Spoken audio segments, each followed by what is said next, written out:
Well, welcome back to the Chamber, and welcome to all the new councillors for the very first time in this council chamber. Okay, item 1. Lord Mayor, we have apologies this evening from councillors Raymond, Haynes, Tidball, Hayes and Humberston, and I don't know of any other apologies as yet. The floor might have some.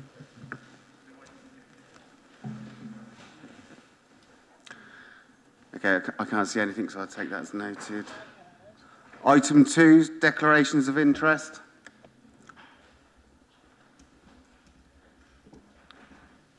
Susan? Later on the agenda, there are a couple of items around Oxford University Hospitals. Actually, we're not taking that motion now, so there aren't any. Okay, fine, I'll sit down again. That's why we had a pre-meet. Sorry, couldn't resist. Okay, item 3, minutes. So council has asked to approve the minutes as correct record 26th of July 2021. By assent. Yep, noted. Thank you. Item 4, appointments to committees. I believe there are none. Item 5, announcements. So the Lord Mayor, this is I. So just quickly, there are a few events that I have attended since the last full council meeting. So the Mad Hatter's Party, which was the Oxford Leyden link, which is an absolute honour to take my mum along with me for a civic engagement. Oxford United v Lincoln. We also had the Headington 5-mile road race. Unfortunately, I couldn't participate, but I did spend most of the day there speaking to the volunteers and organisers, which was a very well organised event. We also had the Blessing of St Giles's Fair, which I thoroughly enjoyed, and the opening of St Giles's Fair, an evening at Dorchester Abbey, visit to the Story Museum, and those who haven't attended, please do when you can. Headington Autumn Market, the Battle of Britain service at St Michael's Church, Northgate, Insignia at All Souls, which was a very well attended event, which Councillor Brown also attended as well. And we had the Sukkot Jewish Cultural Fair at Broad Street, the Oxfordshire Farewell Reception for Sir Tim Stevenson at Blenheim Palace, and the opening ceremony of the Anniversary Building and Riverside Pavilion at St Hilda's College. And also, it was also an honour, and I believe Reverend Buckley will elaborate a little bit more later on, the 50th anniversary of St Michael's becoming the city church, and New Marston Gardening opening at New Marston School, and the Lord Mayor's Franchise Walk, which is at Folly Bridge today, which I'll elaborate a little bit more on the next full council, which Susanna Pressel was also in attendance as the Queen, but we'll elaborate a little bit more on the next full council on that one. Okay, Deputy Lord Mayor, any announcements? Yeah, thanks, my Lord Mayor. Very briefly, like you have found that the number of events is increasing, not altogether surprisingly, as things Touchwood get a bit more back to normal. 2 particularly notable ones in rapid succession, which don't feel linked, but actually, I think, were in certain respects. An excellent event, opening exhibition of a tapestry of Palestinian history here in the long room in the town hall a couple of weeks ago, followed 2 days later by, I suspect when you were at Battle of Britain commemoration service, I was at another one in your place at Carterton, out near Brize Norton, and both of those events, frankly, a privilege to attend as a reminder of the history that we all of us live within and that still very much affects us. It was really good to attend both of them, so looking forward to more like that. Thanks, Lord Mayor. Thank you very much. And like I've said before, that we will share these engagements out with the Civic Office, which I really do appreciate you attending those. Sheriff. Yes, Lord Mayor, I was pleased to deputise for you last Saturday, opening the new facility at Oxford Rugby Club. They've used the lockdown well to completely refurbish, so that was really great. And then they played their first game in 2 years in teeming rain. But prior to that, the previous Thursday, the Sheriff's responsibilities oversee the roundup on Port Meadow. Deeply envious of the fact that Jean Fuchs, the late lamented Jean Fuchs, did this on horseback when she was sheriff, and I thought not to be outdone, I would do it on my electric mountain bike. So I found that the cows respected it every bit as much as the average Oxford motorist respects a cyclist. So that worked very well. More to the point, they got the all clear from the vet for TB, which is good because last year there was a scare. And it creates havoc, actually, if that happens. So it was a very good, albeit wet, occasion. The roundup went extremely well. I was delighted I could overtake the quad bikes, and the breakfast at the Plough was superb. Thank you. And thank you again. Okay. Our City Rector, Anthony, is there anything you'd like to say? Where are you? Thank you very much, Lord Mayor. Thank you, everybody. It was very kind of you and other councillors to come to St Michael's last week.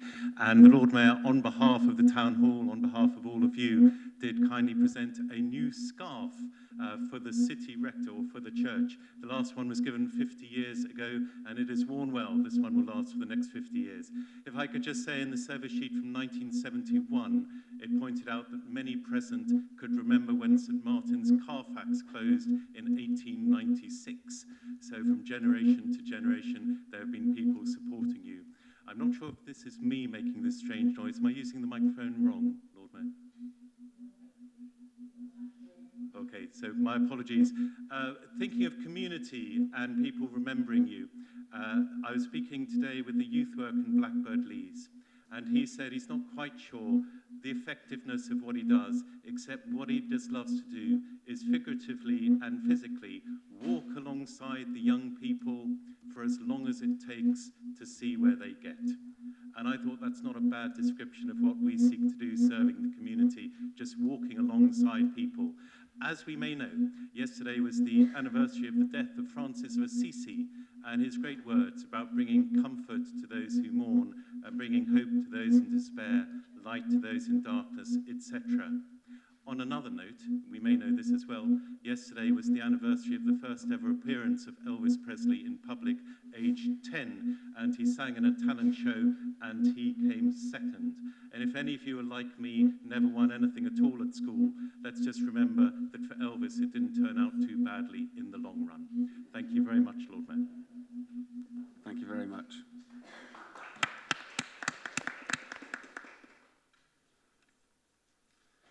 Actually, there is just one announcement from I. So around 6:15, 6:20, I'm going to be leaving the chamber and I will be handing over to the Deputy Lord Mayor. And the reason that is because I will be in the Lord Mayor's parlour because there's the Radio Chowell Awards for volunteers, and there are two volunteers who served over 50 years. So I shall be in there, so I should roughly come about later on the public addresses, but we'll keep in communication on our WhatsApp group, and I'll come in when I have to. Okay. Thank you. Okay, item 6, public addresses. Oh, how dare I? I forgot the leader. Sorry, over to you, Susan. Thank you, Lord Mayor. I just wanted to say a few words because I thought that this is the first council meeting that we've had since the really shocking news that all of us have been trying to absorb about the really tragic murder of Sarah Everard. And I think that's just had a huge impact on many women, girls, and indeed men and boys around the country and indeed around our city. And so I thought it was appropriate to give us a moment or two to reflect on that, but also to remind people that on the 15th of November, just checking my dates, yes, is correct, we have the annual meeting with the Police and Crime Commissioner and the Chief Constable, and I think it is going to be particularly pertinent, therefore, this year for as many members as possible to turn up to that event in order to ask questions on behalf of our constituents, particularly around Thames Valley Police's challenges when it comes to giving confidence to women and girls about their safety in our city. So I would encourage people to turn up to that event in order to put those questions. But I also wanted to say on behalf of all of us how very, very saddened we are in this city about the current state of affairs, and in particular about the tragic loss of many women across our country, but particularly and most recently Sarah Everard, and I'm sure that everybody in this chamber's thoughts will be with her family and friends over these incredibly difficult continuing weeks and months. Thank you. Agreed. Chief Executive? Nothing from me, Lord Mayor. Chief Finance Officer? Chief Officer Monitoring? I could get my words out there. Tongue twister. Sorry. Let's start again. Public addresses, there are none. Item 7, Integrated Performance Report. Councillor Ed Turner, please. Thanks very much, Lord Mayor, and it's great to be back in this room. And I'm sure everyone thinks it's great to be back talking about an integrated performance report as well. Just as a reminder, the reason this comes to Council, although it's an interesting report anyway, is not really for the quite large amount of information on our performance and on our finances, but rather because there's a specific recommendation which I need to draw your attention to. It relates to paragraph 12. There is essentially an in and out transaction where we receive money from Homes England and we spend it again, we hand it out again. In order to do that, in order to not just hoard the money, we need to grant Council approval to that recommendation. The rest of it is, I suppose, for information, otherwise we'd have just noted it with the minutes. But I think it may be useful just to pause on the Council's financial position and just maybe mention where that is at the moment. We, of course, set a budget and a medium-term financial strategy for this year and the ensuing 3 years. Which drew very heavily on our reserves, £11.3 million reduction in our reserves. So about half of all the, slightly less than half of all the usable reserves, of all the available reserves, half of the usable reserves being expended. And that's to cover the many impacts, lasting impacts of COVID. Of course, last year and in the early months of this year, we did receive some compensation from government. But we ended up particularly badly affected as an authority compared to other councils because we rely significantly on income. I'm pleased we rely on income. That's not to do with speculation. It's to do with a historic property portfolio, things like the covered market, large parts of the city centre, for which we received zilch, nada compensation from government. And also, of course, our trading with our companies. But that means we've been particularly badly affected and not compensated there. So because we've got decent levels of reserves, we've been able to cover that off, but it does mean a much less resilient situation in the future. Going forward then, we've also, as you'll see on this monitoring report, identifying pressures even taking into account the projected reductions in income. So I think the two which are flashing particular red lights for me are around car park income and also around commercial property income. And we're going to have to look quite carefully to see how those recover. We will bring forward, I think, some revised estimates of how those things will look at the time of the next integrated report. In the meantime, I ask Council to note this, and of course, I'm very happy to take any questions. Councillor Wade. Sorry, thank you very much, Lord Mayor. It's a question about paragraph 7 on page 37. It's Oxford Direct Services. For the financial year 1920, they had made profits of 1.6 million, and we were told that we should get a dividend of 1.2 million, but it wasn't forthcoming because people knew that 2021 was going to be difficult. We now had, at the beginning of this year, we had the medium-term financial plan, and we are hoping to get 11.7 million over the next 4 years, but this year they are deferring any payment to us. So I wondered if you could give us some idea of when we could expect the first dividend to arrive. Thank you. Shall I take that one individually, Lord Mayor? So I would expect information to become available when they have accurate financial information that they can draw on. And when that's up and running, and I hope it will be quite soon, and I would expect some sort of dividend to be released. But I think the councillor is right to also ask the question about the medium term, and I would expect us to revise our estimates based on a revised ODS business plan, taking into account the new world that we live in. And we will include that in the consultation budget going forward in December. So I think the sensible thing, clearly some of this is necessarily uncertain, and one of the things which we've done in any case in recent times is distinguish between the areas which are very much within ODS's control, so the guaranteed elements of the dividend, and those areas which are reliant on trading, where there's always going to be uncertainty, namely where we've got contingencies against non-achievement of the income.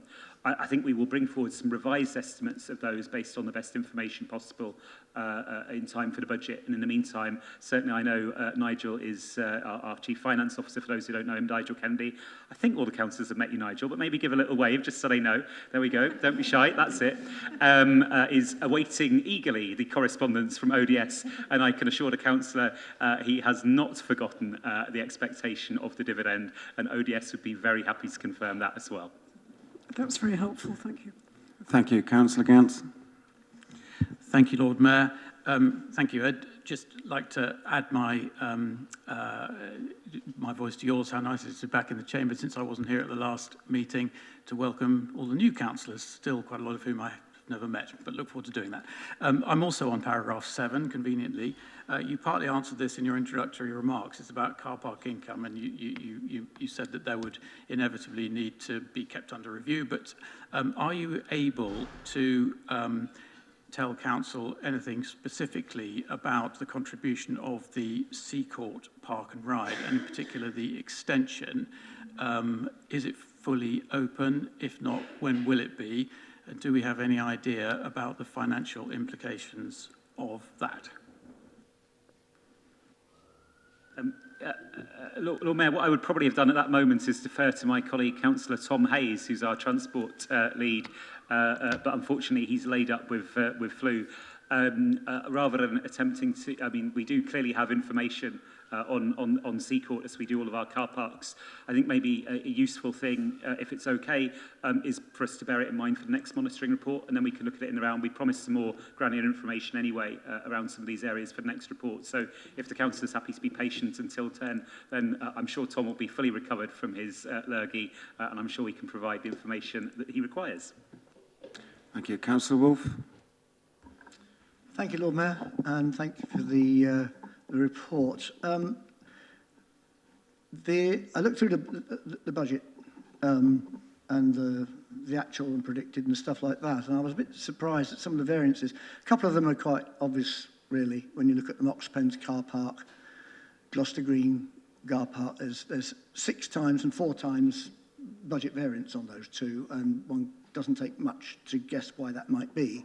But there are 2 others which I didn't quite understand. I'm not quite sure whether Finance Panel has had a chance to look at all of these, so forgive me if they have already and answers been forthcoming. Parish payment system, 5 times budget variance, and tower blocks budget variance, also very large.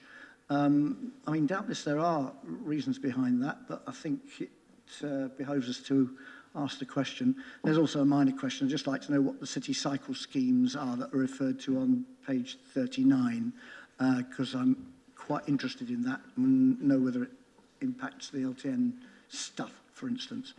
But main question really, I suppose, is tower blocks budget variance. That's on page 54. I think it's the appendix. Thank you. Okay, there was a bit of detail in those ones, Lord Mayor. I suspect that the capital points may be around the phasing between different financial years, but let's get back to the councillor with a written response, if I may, on that again, rather than trying to add a bit. Yeah, And that's fine. yeah, on the city cycle schemes again, that would have been another one for Tom, but he's ill.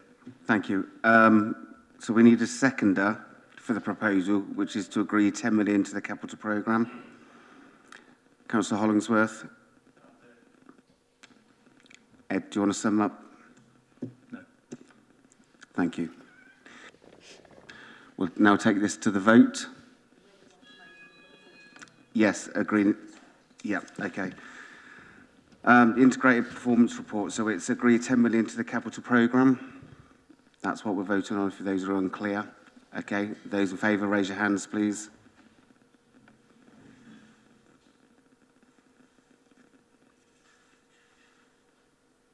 That's all hands up, Lord Mayor.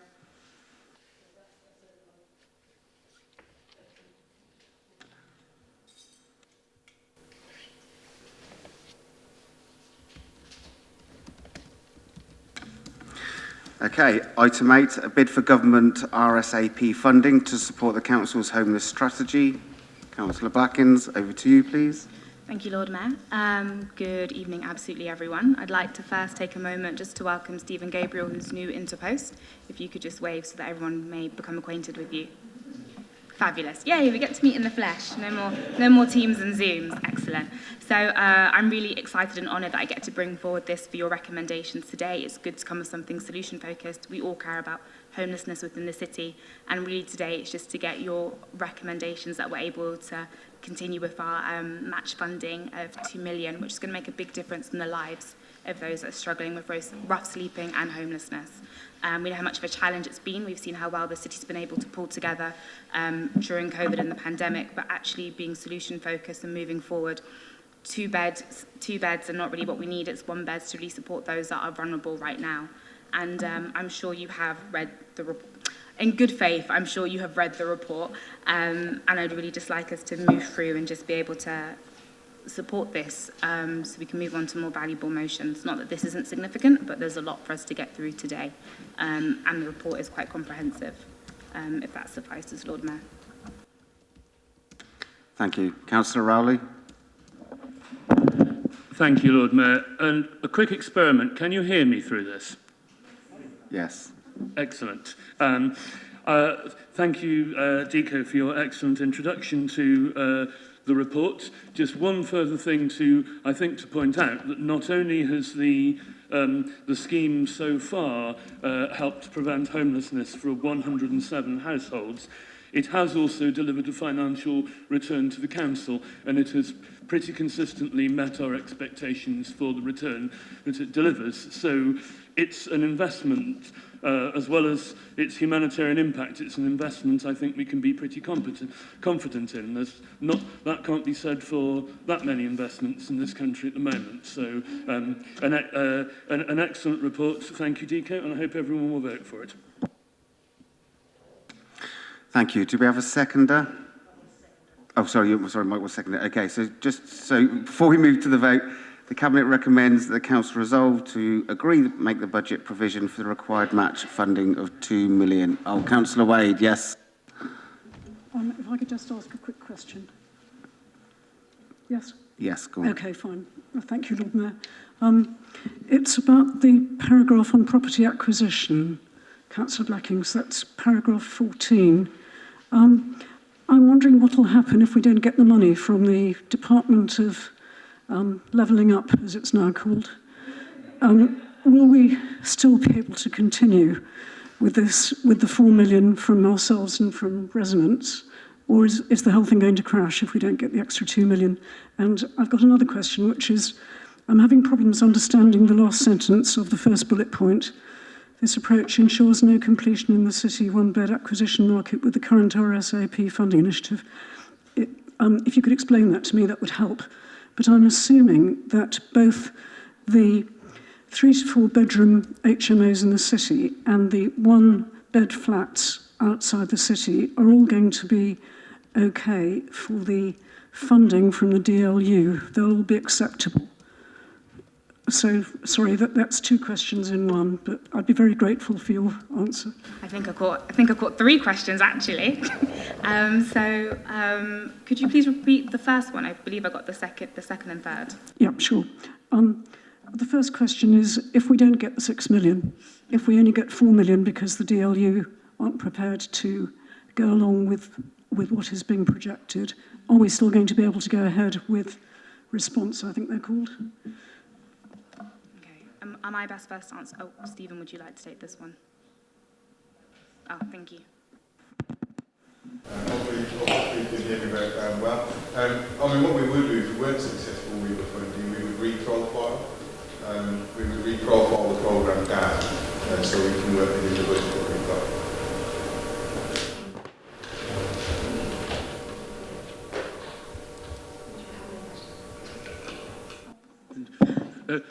I think that's a misprint in It should read that sentence. it should read competition. Sorry to interrupt, rather than completion. Yeah. Sorry, that's a misprint there. That was supposed to be sorted from cabinet. So that the final question was, will the properties in the city, the HMOs, and the one-bed flats outside the city, somewhere in Oxfordshire, will they all be okay for the DLU funding? Will they accept all of them? All 47 spaces, effectively? Before I misanswer, Stephen, can I just confer with you on that one? Again, I would suggest that in the programme and it's sorry, if it's in the programme agreed by DLU, then it would be satisfactory to that's part of their assessment.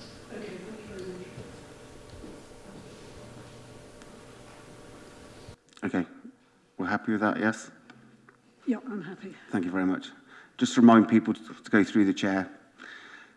Sorry to sound pedantic, but first time back in the chamber. Okay, just remind people then, so we've got a seconder and we just need to vote. So those in favour to raise their hands, please.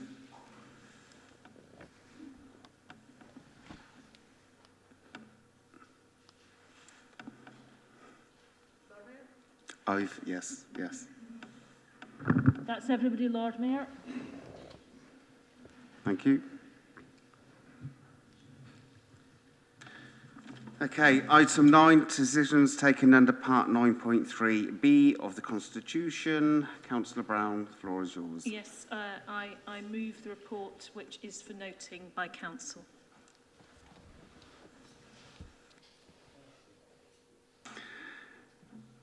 Any further questions? Seconder?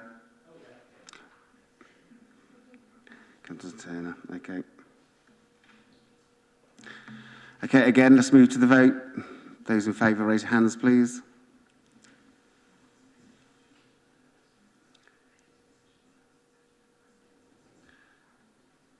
Did everybody hear that on this side?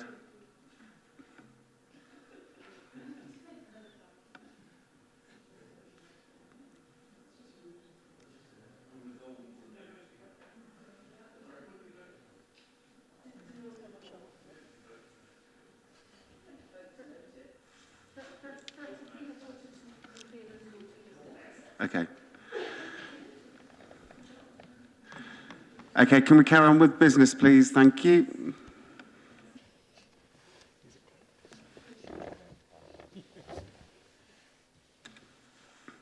Okay.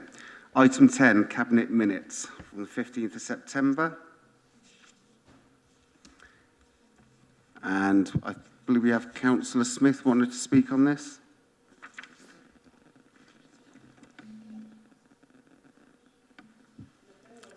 No?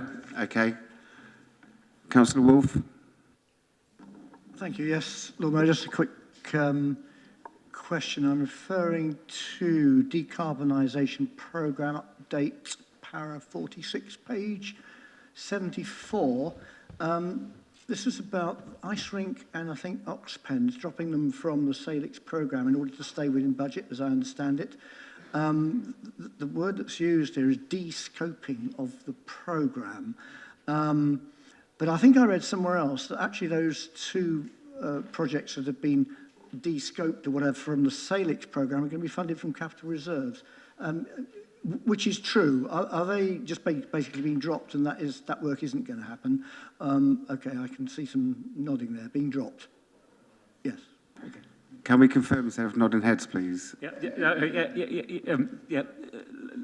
Oh, sorry. Yeah.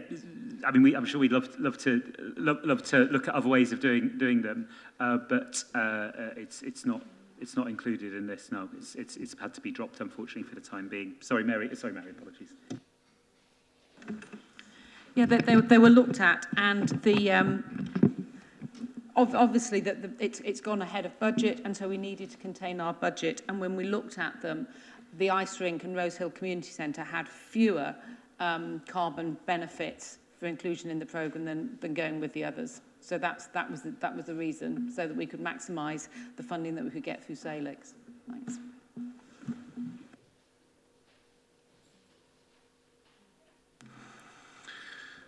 Yes, sorry, Chris.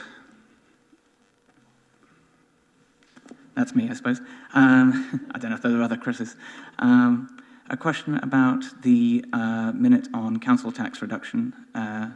So the minutes note that we are seeking to respond to budget pressures, and there's a consultation out which along those lines floats possible schemes that can save money on the CTR scheme. All of the options that are in that consultation, at least to some degree, erode the 100% CTR reduction tier. Is that something that Cabinet discussed? Did it consider putting forwards other options? Basically, did it come up, and if it did, what was said on the topic?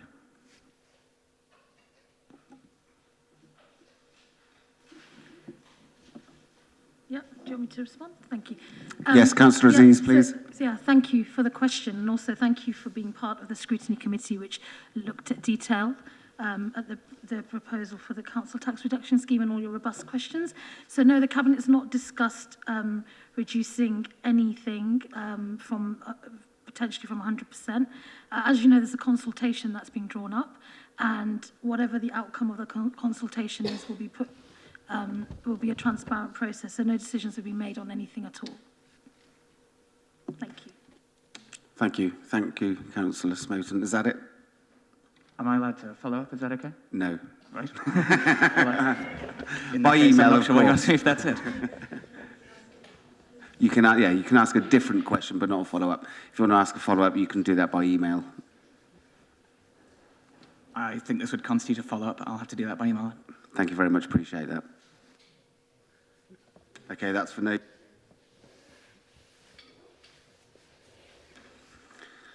Item 11, questions on notice from members of council. Just to remind people, questioners can ask one supplementary question to the Cabinet member.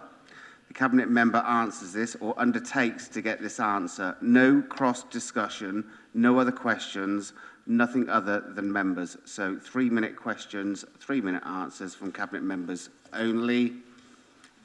Preferably less time than that. Okay, Councillor Jarvis to Councillor Upton. No supplementary. We're starting off well.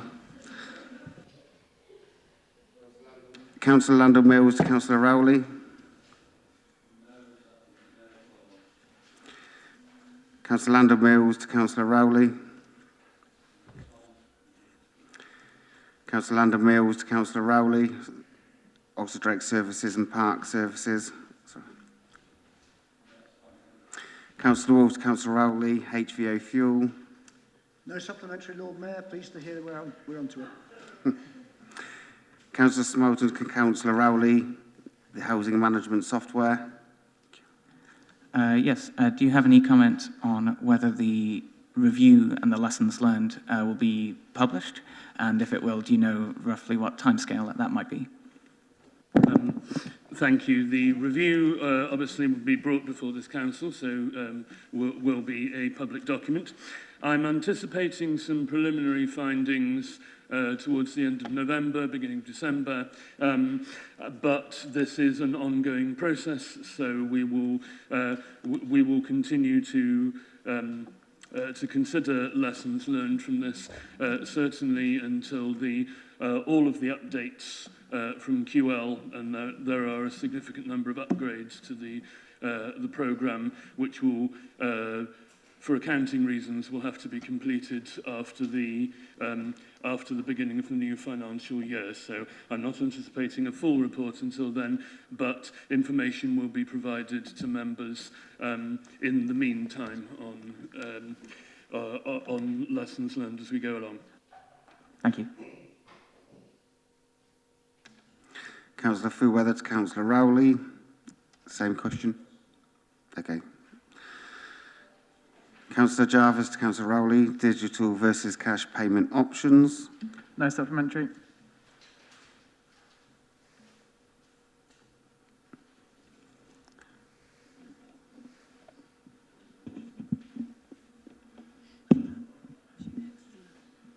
My apologies. Councillor Fuweather to Councillor Rowley.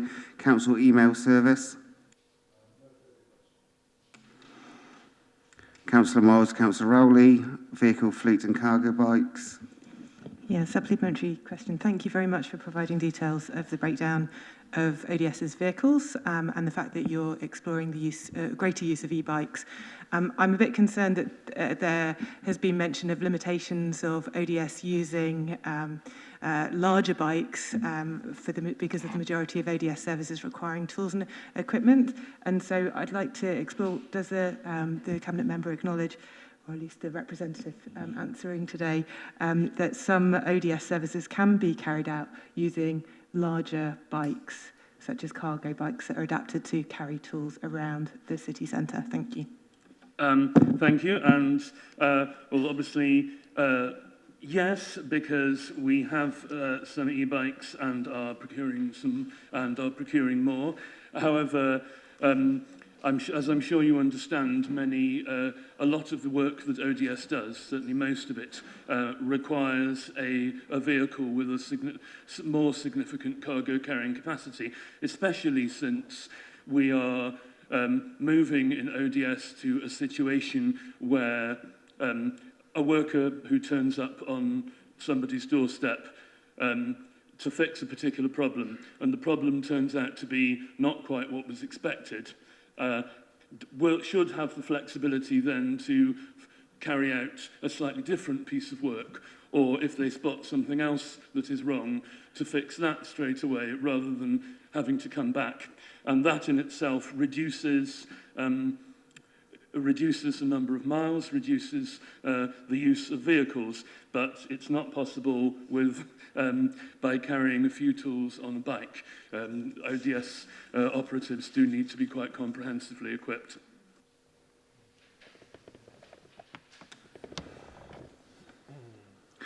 Councillor Jarvis to Councillor Clarkson. Changing places, toilet grants. Thank you. Yeah, and thank you for the response. And it's good to hear that there are plans in place already for changing places toilets. It would be helpful if we could have some clarification if there are any additional plans to secure additional funding from this pot for further changing places toilets than the ones that are described in the written response. I'm not aware of any, but I'm happy to get a written response to you. Okay, thanks. Councillor Jarvis to Councillor Rowley. Empty homes. Yeah, thank you. Thank you for the response and for the level of detail, which is incredibly clarifying and also quite worrying, I think, in terms of the scale of the problem. I think it would be good to hear what steps the council is able to take to attempt to reduce the number of empty properties in the city, whether Cabinet member can provide any assessment of what the options are in that regard. Thank you. Well, as you'll see from the response, we charge a steeply increasing rate of council tax premium depending on how long a property has been empty. We have an empty homes officer who does excellent work in bringing long-term empty homes back into use. However, as you'll see, nearly half of the empty properties in the city are those that are empty for a short period of time while renovations are being carried out or arrangements for sale or for probate are being made, and that's a perfectly legitimate thing for a property owner to do. So it would be misleading, I think, to count those as empty. When I first came on the council, there were, if my memory serves, just over 900 long-term empty, that is, empty for more than 6 months homes. There are now just under 600, so progress has been made. We do suffer, though, from the buy to leave empty, buy to invest. Thank you, Councillor Rowley. Particularly in the city centre. We will continue to do all we can. Thank you very much. Councillor Wade, Councillor Clarkson, Oxford Half Marathon arrangements. Thank you. No supplementary. Councillor Wade, Councillor Clarkson, major event debriefing. I do have a supplementary on this one. I'm wondering if it would be possible for city councillors involved with some of these events to be present at the SAG debrief. I know, for instance, with the Oxford Half Marathon, that several councillors will be monitoring the race, and I think their input could be useful. Could you consider whether this is a possibility? Thank you. I could certainly consider it. At the moment, though, the system, I mean, from my perspective, tends to work quite well.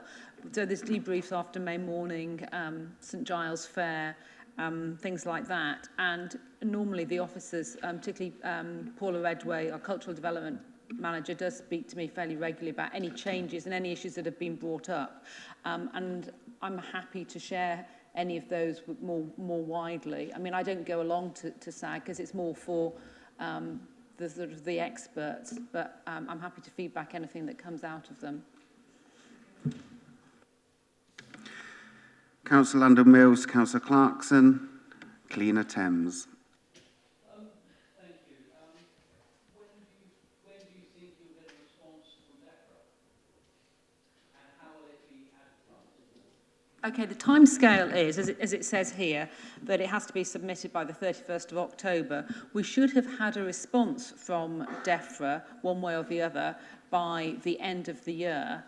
And then I think that the plan is for the work to be carried out so that the designated bathing status comes in. I think it's June, but it's May. Thanks, Mish. Yes. So that's what we're working towards at the moment. Thanks.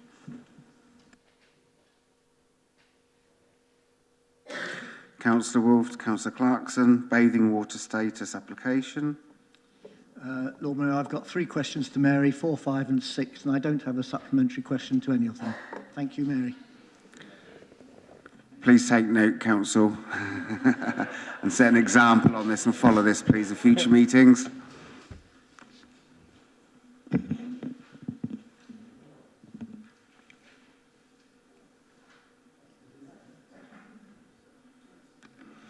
Councillor Miles, Councillor Clarkson, out of hours noise service. I have a supplementary. Thank you, Councillor Clarkson.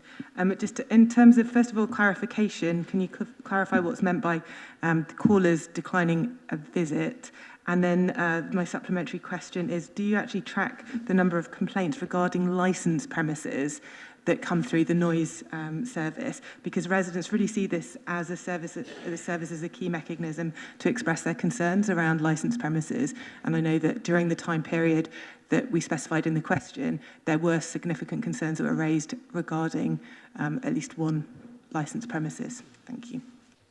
Yeah, we on the can you just repeat the first point? Sorry. Yeah, so the written response says visits were made to 42% of calls. Yes. Yeah, and then 58% of callers either declined a visit or could not be contacted, which seems rather strange since they were the ones that were making the call about a visit. So what was meant about that, please? I mean, I think that a lot of the calls are made late at night, and they really, the desire is that environmental health contact the causes of the noise nuisance and get them to shut it down. But then once the event has passed, I think a lot of them simply just want to get on with their lives. And it's only if it's sort of every day or, you know, it becomes a sort of very regular event that they pursue it. I think that that's what it is. But So I can referring to the ask them all Thank you. No cross discussion, please. Can I just, Yes, and then please. on your point about licensed premises, yes, we do. I mean, the difficulty sometimes is in areas where there are a lot of licensed premises, and a resident will ring up and say, look, there's a lot of noise and disturbance. It can't, where you've got a lot, they can't always pinpoint where the source of the problem is. Sometimes it's people who are out and about in the streets who may have been to any number of premises. But yes, where they can, we do, and we log that, and we will consider that when we next review the application. Yeah, is that okay? Thanks. Councillor Miles, Councillor Clarkson, noise nuisance from outside dining. No supplement. Councillor Miles, Councillor Clarkson, temporary events licences. No supplementary. Councillor Ross Smith to Councillor Turner, internal. No supplementary. Thank you for the answer. Councillor Landell Mills to Councillor Turner, Broadwalk at Port Meadow.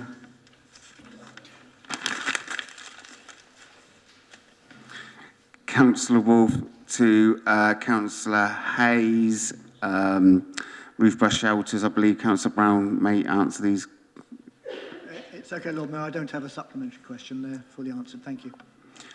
Councillor Wolfe to Councillor Hayes, LTN programme. Likewise, yeah. Councillor Malik to Councillor Hayes, LTN schemes.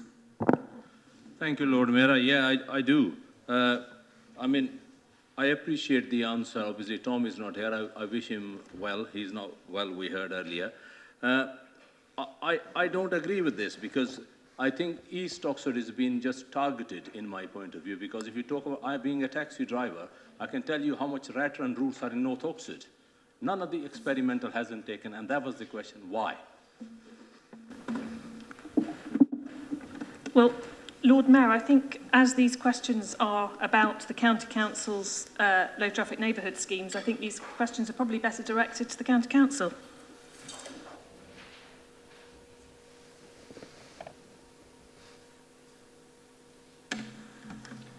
Councillor Malik to Councillor Hayes. Sorry, after Susan's comment there, are you happy not to add a supplementary and address those to county? No, I want to ask the supplementary. Okay, Councillor Malik to Councillor Hayes, LTN schemes data. Yeah, thank you. But I have asked that question first, and City Council have failed to provide the data. Because the last recording, if I heard it correctly, the most polluted at the St. Clements were the buses. So still no data. They talk about the consultation with the communities. I haven't heard, again, anything back from the Cowley Road businesses or the faith groups. And thirdly, talk about the opening shopping streets and the local communities. No disrespect, the area I represent, Oxford Road and Holloway, their business are between 2 o'clock till 5:30, 60% down. They got the books out there. So I don't know which street you have open for business and who benefited it. I am going to refer Councillor Malik back to my previous answer, which is that you do need to speak to the County Council about the data on their schemes. Councillor Gant, Councillor Hayes, ZEZ. Yes, thank you. A quick supplementary, please, Lord Mayor. Thank you for the information about the location of the cameras, which is very good to have. But there are a couple of other questions in my question which Councillor Brown may be able to help me with. Do you know who will carry out the enforcement? And the question on clarity on timescale was specifically about the technical issues. I was given an answer about the launch date. Would I be right then in inferring that the technical issues are solved? Well, sorry, the answer to your supplementary question is actually in the written answer. It says enforcement will be carried out by a contractor, Conduent Public Sector UK Limited. Thank you. Councillor Gant, Councillor Hayes, ZEZ comments about delays. Yes, I have a supplementary on this one, 2, please. I had to read it several times to try and work out what it meant, but the suggestion that delaying the introduction of the ZEZ would make trading conditions better appears to imply that introducing the ZEZ will make trading conditions worse. I don't believe it will. Do you? As this all relates to some remarks made by Councillor Hayes, I don't really feel it's for me to comment. Councillor Landell Mills, Councillor Hayes, ZEZ 1, ZEZ 2, ZEZ 3, Councillor Landell Mills, Councillor Hayes, Air Quality Monitoring Station, Councillor Malik to Councillor Hayes, Connecting Oxford. I'm sure I will get the answer is a county issue again, but due respect to Tom Hayes, he's very happy to get photographed everywhere when they're claiming all these. And to be honest, this council cannot get away, especially the Labour administration, because you are the big partner running the county council. It was an old slogan. You can say they're running the county. No, you guys are running the county. You are responsible. You're only claiming the credit where you want to be, and then you want to wash your hands off. But then again, there is nothing. It's not a question. Let's leave it there, please. Thank you very much. Yeah, go for it. Councillor Gant, Councillor Hayes, Westgate car park charges. Yes, thank you, Lord Mayor. This is about the, what I understand is the arrangement between this council, the City Council, and Westgate over their car park pricing policy, which, as I understand it, commits them to have regard to charges in City Council-owned car parks. I haven't seen any evidence that they've done that since the Westgate opened, and the answer appears to suggest that that undertaking has been parked until the implications of connecting Oxford and the ZOZ are known. Is that right?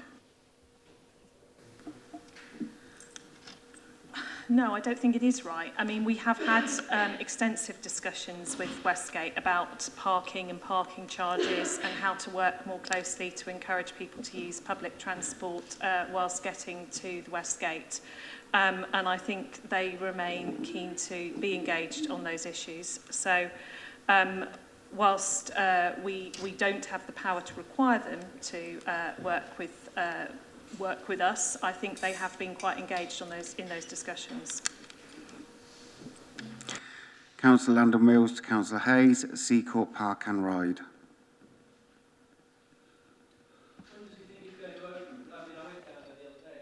Can you turn your microphone on, please? And can you answer? Thank you. Would he be able to advise when they might open the large extension? I think I'd have to get your written response on that. Can you turn your microphone off, please?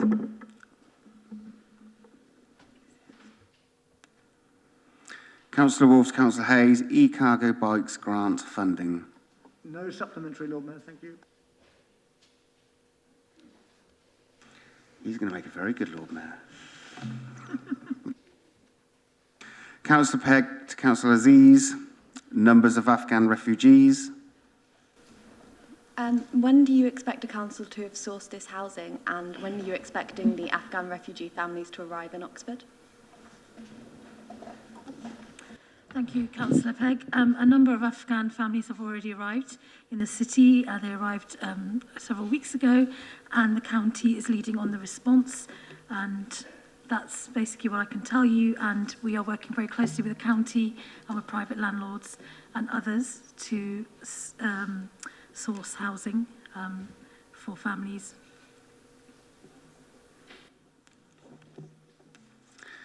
Councillor Pegg to Councillor Aziz, resettling Afghan refugees. No supplementaries on the next two, but then on the SA4, I do have them.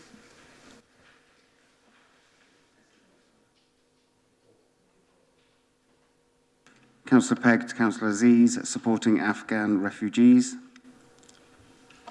Besides providing accommodation, is there any other support? May I, sorry, Councillor Pegg, may I ask you to turn your microphone on, please?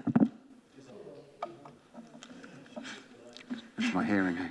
Besides providing accommodation, is there any other support or any other services the council expects to provide for Afghan refugees? Thank you, Councillor Pegg, for your concern and questions about Afghan refugees.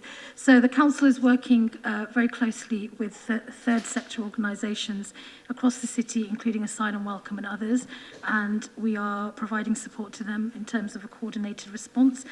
This is an ongoing emergency. As we know, the crisis in Afghanistan is far from over, and I think it's really important these questions are being asked and there's a level of interest from members in relation to supporting Afghan refugees. So thank you. Councillor Pegg to Councillor Aziz, Operation Warm Welcome. No supplementary. Councillor Malik to Councillor Aziz, Rehousing Afghan Refugees. Thank you, Lord Mayor. Do you have any time scale when you're going to be rehoused these people? Because I'm sure if they're already here for some weeks, I'm concerned about their mental health, which already suffered probably during traumatic time in Afghanistan, and just living in the hotels for the young children, elderly, so their mental health issues are obviously. So does this council have a deadline when they're going to be rehoused by? So, Councillor Malik, thanks again for your question. Very important issues you're raising about mental health. Fully agree with you. So, very sadly, the Home Office is in charge of running this scheme. And horrifically, as we know, there's been many documented cases of what's happening with people coming not just from Afghanistan in relation to the kind of accommodation they're living in, etc., and the impact it's having on them. So the council is committed to working closely with the county and, as I said, with third sector organisations. We are also in contact with private landlords to ensure that housing is available. I cannot tell you how long families are staying in bridging hotels. This is a very important question that needs a response. The response can only come from the Home Office, who are in charge of that aspect of this response. But I agree with you fully about your concerns. Thank you. Councillor Pegg to Councillor Aziz, reducing LGBTQ plus hate crimes. Thank you for your response, and I was pleased to see you responding to the rise in hate crimes and letting me know what your focuses are going to be. But could you offer any more specific examples of what you plan to do to counter the rise in hate crimes against LGBTQ plus people? So, Councillor Pegg, thanks again for your very important question. There has tragically been a reported rise in hate crime, homophobic hate crime in our city, which aligns with a rise across the country as well, which obviously is fully unacceptable. So, Councillor Brown has already raised at the start of the meeting that there's a meeting with the Police and Crime Commissioner coming up in November, and I think it's really important for everyone to ask questions there as well. The council has been supporting a number of organisations that work with members of the LGBTQI community. We are continuing to do that, and I'm organising a meeting with officers to discuss the rise in hate crime, in particular homophobic hate crime. I've also contacted Thames Valley Police to ask for a breakdown in data, which when I have, I'm very happy to share with you as well. And I do think this is a cross-party issue, and I'd be very interested to work with all members here to ensure that there is zero tolerance to any form of hate crime in our city. I'm deeply concerned about what's happening in relation to homophobia. Councillor Brown opened this meeting this evening by talking about misogyny and the horrific murder of a young woman. We also know another woman has died who's a teacher. I deliberately raised that point because there is plenty of evidence that shows that these crimes against minorities are not happening in isolation, they're not happening in silos, and we need to connect the dots between all of this. And I'd like to just finish up by saying I stand in full solidarity, as I'm sure everyone else here does, with the LGBTQI plus community in our city, and specifically with trans people and trans women who I know are particularly feeling very anxious right now. But thank you very much for your question. Councillor Pegg to Councillor Aziz, reducing transphobia. I did have a supplementary, but I think Councillor Aziz has probably answered it now. Councillor Smith to Councillor Aziz, supporting the Hindu community. Yes, thank you for your reply. And I also note your reply to the public address, which we've got later on in the agenda. I'm pleased to hear that you agree that the derelict former changing rooms at Court Place Farm might be a suitable home for Oxfordshire's Hindu community. Will you be working with the relevant Cabinet colleagues to make sure that that site is brought forward to the market ASAP so that its potential for community use isn't wasted for a moment longer than necessary? And would you please keep me informed of the timetable for that work? Thank you. So, Councillor Smith, thanks for your support for the Hindu community. I echo what you're saying. We understand that this is an established community in our city who are anxious about not having a specific prayer space. What I'll say to you is later on in this meeting we will be hearing from the Hindu community themselves. The Council's been working very closely over the past months to look at specific sites that could potentially be used in conjunction with the Hindu community and other community groups as well. And we are committed to continue to do that. In terms of your time scale, I cannot give you a specific answer to that right now, but I'm happy to work with officers and come back to you and give you a response. Thank you.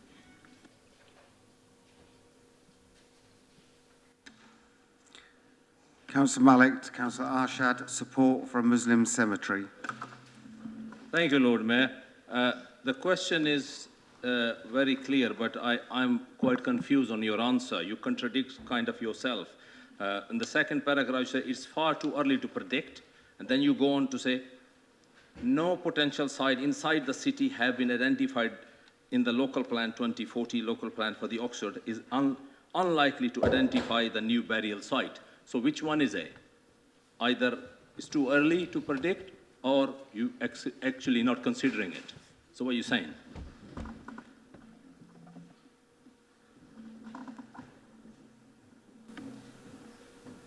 Yeah, we have looked through quite a few sites, and can you hear me?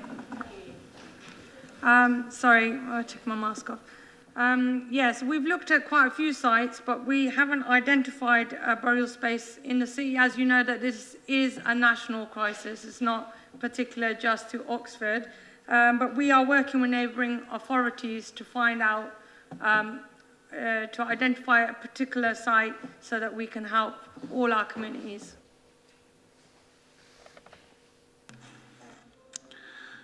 Councillor Smith to Councillor Arshad, no Mo May verges. Thank you for your answer, and I look forward to working with you identifying those verges which cannot be part of the no-mo. Thank you. Councillor Miles to Councillor Arshad, litter. Councillor Arshad, I'm sure you'll agree that once every 15 days is not a high enough frequency for those radial residential streets adjacent to a concentrated area where there are takeaway and licensed premises. So what new technology are you planning to trial to improve ODS's service provision with regards to litter collection? Thank you. Thank you very much for your question. Would it be possible to the officer, Mish, if you can remind me what some of the new technologies were that have come into the market? May I just interject? It would probably be best, my apologies, is that for an officer response by email. Thank you.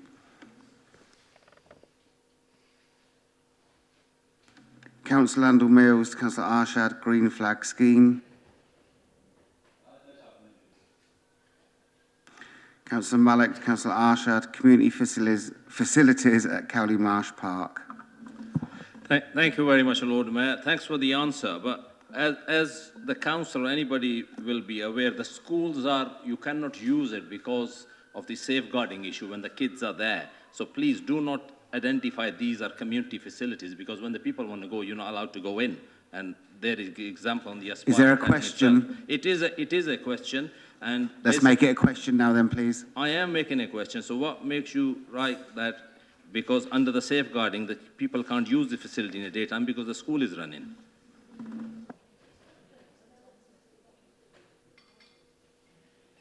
Sorry, was that a question?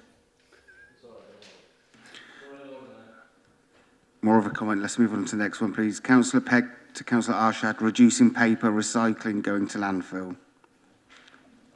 No supplementary. Councillor Pegg to Councillor Arshad, public water fountains. No supplementary. Councillor Jarvis to Councillor Arshad, felling mature trees on Howard Street. Yeah, will the council be committing to replacing the tree? Thank you for your question. We are looking at making sure that it's completely looked after, and obviously, yeah, we're doing our best to treat it.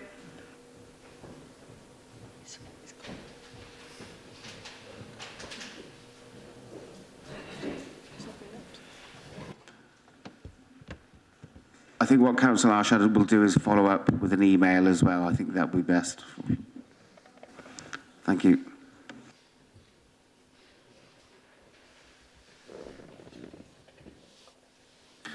Councillor Wade to Councillor Hollingsworth, biodiversity gain mapping. Thank you, Lord Mayor. I do have a supplementary. It's because the CTA map doesn't include Cutslow and Sunnymead Park, which is, when I looked at it after having received your response, I was concerned to find that it wasn't there, and that's one of the reasons why it's very important from the point of view of my residents that there should be a special biodiversity net gain map, which includes smaller areas like the Cutslow and Sunnymead Park. Port Meadow, the other side of the ward, is included, but not Cutslow and Sunnymead. So I wonder if we could have a map to include the smaller areas. I'm assuming that I can answer that as if it were worded as a question. I have seen the map with Cutslow in it. So I think what we might need to do is identify the correct document. That link goes to about 20 different maps. And you may have missed it because it doesn't include Cutslow in the name, but it definitely is there. I've actually seen the thing. It's clear. So we're not allowed to have a dialogue, Liz, so turn your microphone off. So I shall continue answering. But it does, please be reassured it does exist, and I will ensure it's sent to you. May I just remind councillors we're asking questions, okay? Not comments or statements, please. Thank you.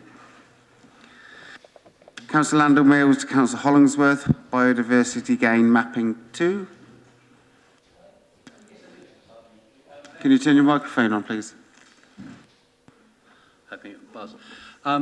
Thank you very much for the answer. I think you've misunderstood my question, which is about what will happen in the future. We will get, the reason it's important is we will get a lot of sites from biodiversity net gain. These may be within the map area, they may not. A lot of developers will have lands that they will put forward. These will all, in effect, be a payment to the people of Oxford and Oxfordshire as part of the planning application.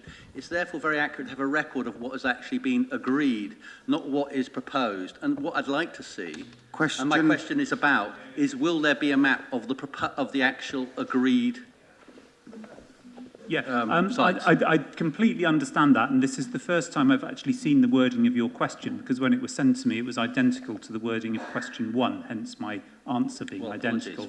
So I think the answer to that is yes. I would certainly say, having spent a considerable number of hours of my time and officers' time answering these questions, I think it can safely be said there is a need for such an easily accessible map so that it can be sent to councillors such as yourself and indeed anyone else who is a member of the public. It should be slightly easier to find than I found it. So the answer to your supplementary is yes, and I do apologise for answering your original question in the way that I answered it, because that is not how I think it was written in the original question list. Will this... No. I think I That's said it. yes. Thank you. So whatever you were saying then, yes. No, thank you. Can you turn your microphone off, please?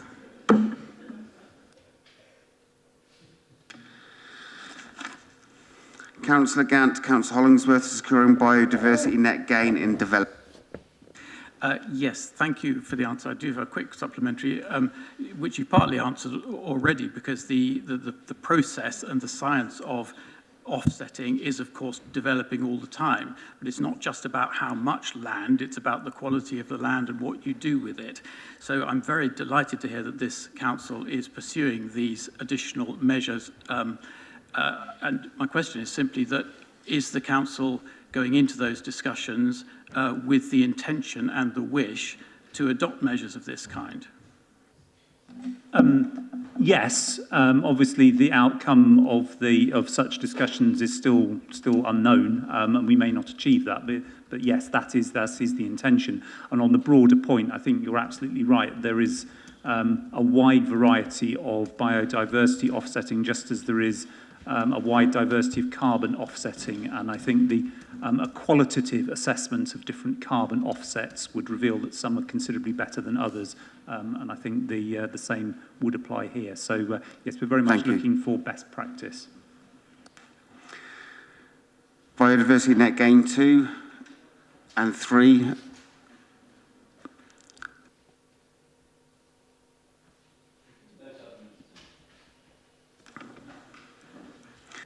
Councillor Wade, Councillor Hollingsworth, Oxford North biodiversity offsetting.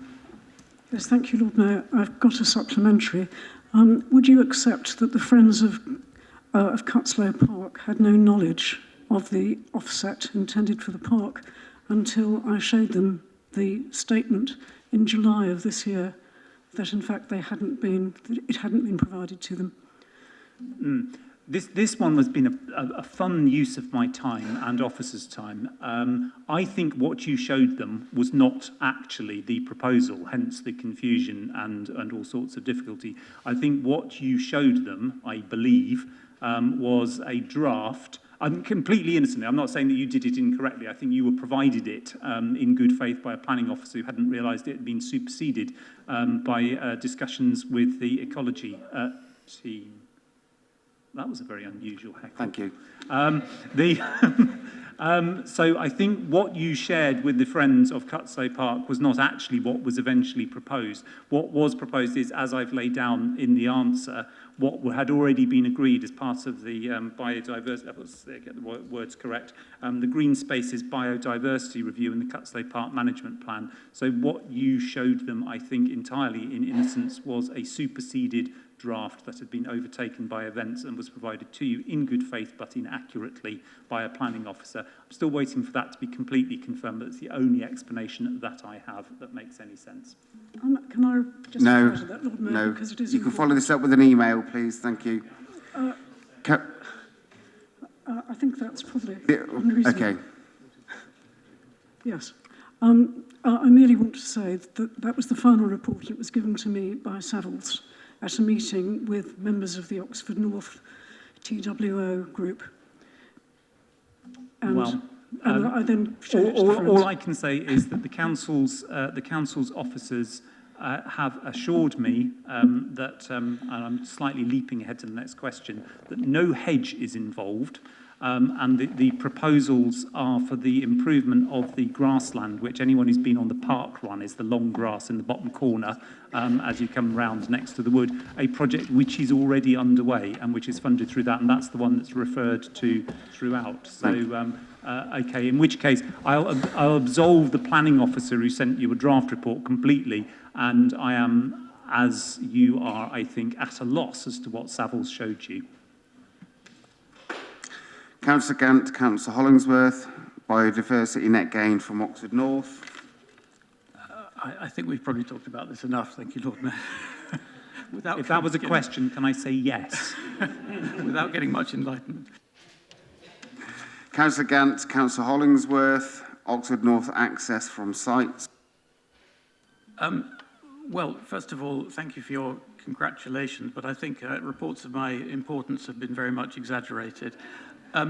Just simply, okay, without worrying about who is responsible for it, do you think that the emerging facilities for active travel in and out of the Oxford North development are good enough?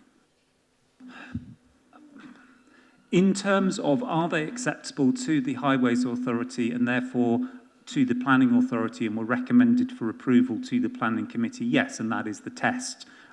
Do I think they could be improved upon? Yes. Councillor Gant, Councillor Hollingsworth, cycle and pedestrian access to Barton Park. No supplementary, thank you. Councillor Pegg to Councillor Hollingsworth, Horsefield EIA. Yeah, so thank you for your answer. And I'm aware that an environmental impact assessment isn't legally required for the Horsefield site. However, given the immense level of public concern about biodiversity loss, which construction on the site may cause, would it not be beneficial to ask the developer to carry out an environmental impact assessment anyway? No, because I'm not sure that would actually helpfully address the issue. The policy, the site allocation policy, lays out a list of biodiversity requirements which any planning application will have to address, and I think that is the better scale. An EIA is done at such an enormous scale, as my initial answer makes clear. I'm not sure an EIA is actually the practical tool to use in this case. I think the biodiversity research which is going to be required for that planning application, as any planning application would be, but particularly this one, as specified in the policy, is a better way forward. Thank you. I'm now going to hand over to the Deputy Lord Mayor.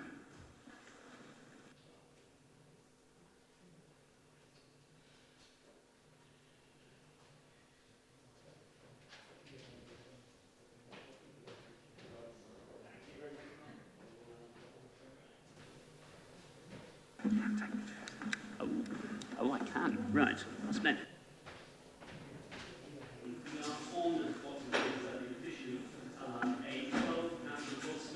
To Councillor Hollingworth, Warren Meadow, housing stability. Thank you, Deputy Lord Mayor. Thank you for the answer. It's good to see a full response, but I do have a supplementary. There are still concerns, actually, about the soakaway.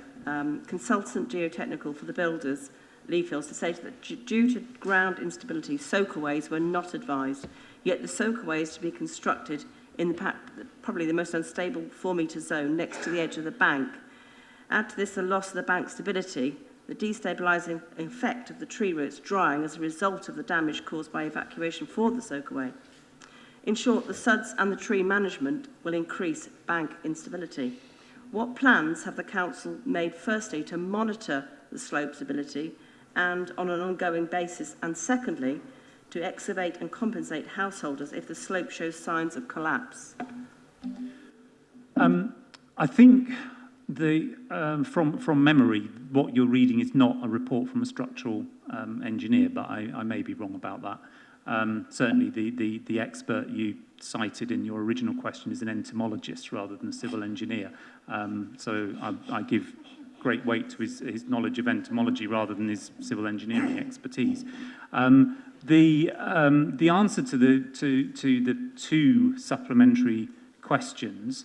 The first is a technical question relating to the construction of the soakaway, which I think I'd already addressed, but would be addressed normally through the building regulations process, specifically Part A of the building regulations. It's a standard element of that, the structural stability one. And the other is a hypothetical. I think the initial answer that I've given at some length and the slope stability report, the technical report that's there. And by the way, I should say we'll provide links to all of those. Apparently they're very large documents, but Jennifer Thompson will email those round. They're too large to email, so it'll be emailed links. That there's no indication that the slope is unstable or will become unstable. So clearly, if that were to change, which is not currently predicted, then appropriate action would be taken. But at the moment, you're asking me to hypothesize about something which is predicted not to happen. Okay, thank you very much. We're on to questions to the Leader of the Council, Councillor Malik to Councillor Brown. Thank you very much for your reply, Councillor Brown. I think, Lord Mayor, through you, I think it could be I require either answer from the leader or probably the head of the legal. If this is prerogative by the leader who she wishes to conclude in the emails. Today I send an email to planning, so it's going to, in reply, planning members. So it seems like somebody wants to know, each councillor, what it does, but in your answer, when you say the idea is to put it to dealt in appropriate time scale, due respect to any of the officers or the councillors, it's not working. Because Councillor Malik, is this a question? It is a question. Okay. I also like to know, to hear from the legal, So what, by constitution, can that be copied into the Councillor, MP I think and these the are other questions to cabinet members rather than to officers. I think a question to an officer should be Sure. addressed to an officer via email or, Yeah, sure. or otherwise Go outside ahead. the meeting. Go ahead. Tax conduit. Thank you very much, Deputy Lord Mayor. Councillor Brown, thank you for your very measured reply on this topic, which has been going for 50 years now. I do have a supplementary question. I wonder if you could ask the officers if they could provide a costing for the Broad Meadow, its setting up, the artwork and its taking down. That would be extremely useful in considering how Broad Street are considered for the future. Thank you. I mean, I believe all of that is already in the public domain, so I don't think there's. I'd need to ask officers to do that. I think you just need to look at the reports. Okay, thank you. Councillor Landon Mills to Councillor Brown, City Centre Business Plan. Councillor Landon Mills to Councillor Brown, Economic Development Strategy. Councillor Miles to Councillor Brown, Town Hall Picture Frames. Councillor Miles to Councillor Brown, Town Hall Art Archives. Yes, I'd like to say thank you to Councillor Brown and to the council officers for their commitment to work on this issue and engage. Would the council be open to, in principle, receiving works of art on loan from other institutions to improve the diversity of portraits in the town hall? Thank you. Speaking personally, I'd be delighted, yes. And I think that we do recognise that there is an issue, but we do have a problem because of the listed building status of the town hall, and clearly loans is the way we'd wish to go, I think, unless anyone wishes to gift us some art, because I don't really feel at this particular moment in time taxpayers' money in Oxford should be being devoted to art for the town hall. I think we have bigger calls upon our time and our money. Thank you. And finally, Councillor Wolfe to Councillor Brown, Restart Grants, etc. Thank you for the answer. No supplementary. Thank you. Thank you very much, colleagues. I suspect we got through a record number of questions in a relatively record time. My agenda here now says take a break, which I think is not an advert for a chocolate bar, but probably means we should do that. Jennifer. Could, before if you wanted to take item 14. Should council be in favour, we could move on to item 14, Scrutiny Committee update. We've got about, 6 minutes, 8 minutes, 10 minutes or so to cover that. And therefore, I think I call Councillor Wade or Gant? Councillor Gant. Splendid. Yourself, Andrew. Thank you very much, Deputy Lord Mayor. And in case anybody is wondering why it's me and not my colleague, Councillor Wade, it's because this is the annual report of the Scrutiny Committee for the council year 2021, which finished in May, during which period I had the honour to chair the Scrutiny Committee. So I won't talk about it in any great detail because it's a very good report, which you've all read. But I must just begin by thanking all members, both those who are still here and those who left us in May, who have contributed to scrutiny during that year. There are many of them, as you will see with looking at the report, and that is a good thing.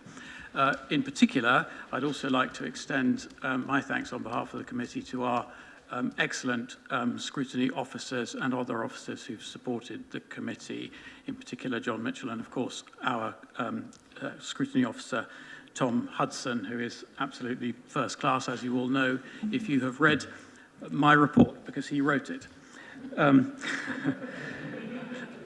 It was a strange year, as of course we all know, not just because of the pandemic, but because we had didn't have a scrutiny officer for part of it, and then it finished with a period of purdah, which meant that the committee did not get through as much business as it would do in a more normal year. If there is such a thing, it's difficult to remember.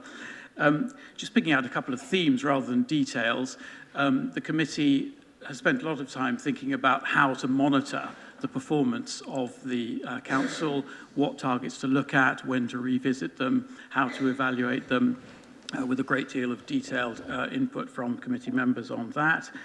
It had the opportunity to look at the question of how to engage with citizens, an absolutely crucial issue, but quite a difficult one, I think we'd all agree. It looked as well at issues beyond the work simply of this council, regional issues like the strategic vision for Oxfordshire and the emerging draft text of the Oxfordshire Plan 2050. And if anybody hasn't yet done so, you've still got 4 days to respond to the Regulation 18 Part 2 consultation. That trips off the tongue very nicely.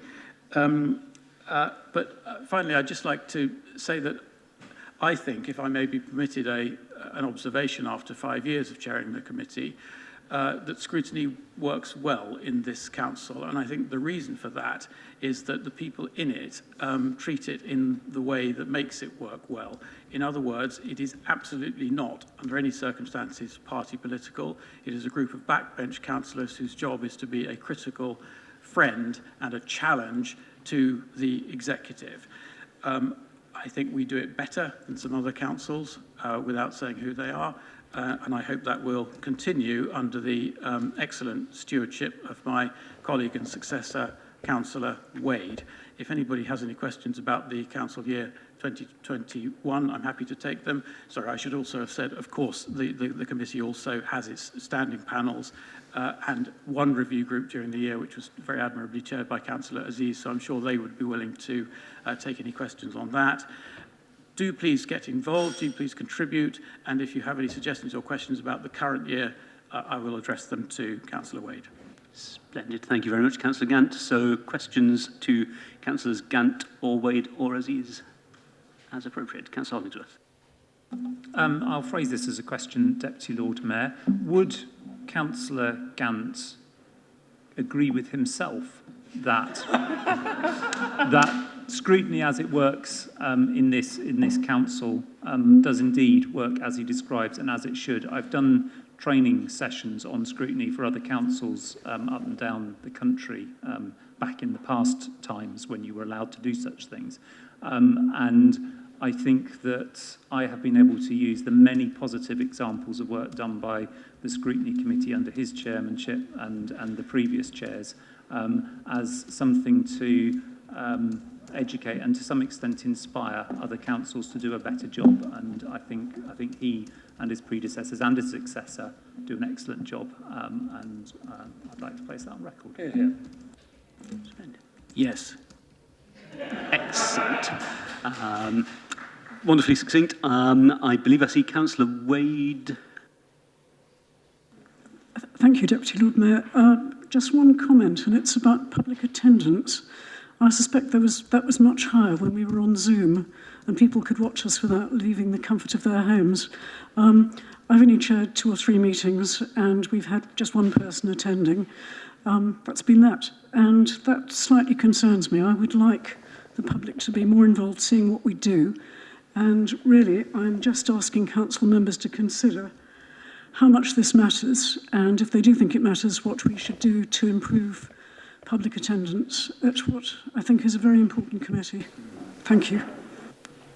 Councillor Aziz, I believe I also saw indication. Yeah, just wanted to thank Councillor Gant for chairing the committee in the way that you have. As a backbencher, when I was on the committee, you went out of your way to make sure it was an inclusive space and everybody got to speak. And just to say thank you to everybody involved in the Domestic Abuse Review Group and the Housing and Homelessness panel work as well.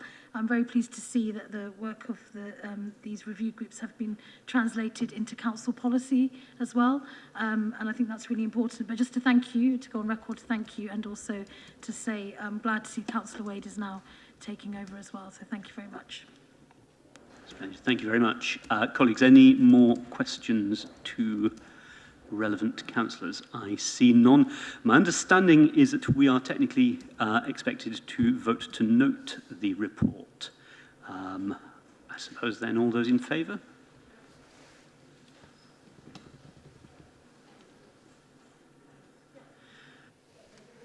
Then Nobody against. Thank you very much, Jennifer. Duly noted. I believe that after that outbreak of consensus across the chamber, we are now allowed to take a break. We're back, I believe, at 7 o'clock.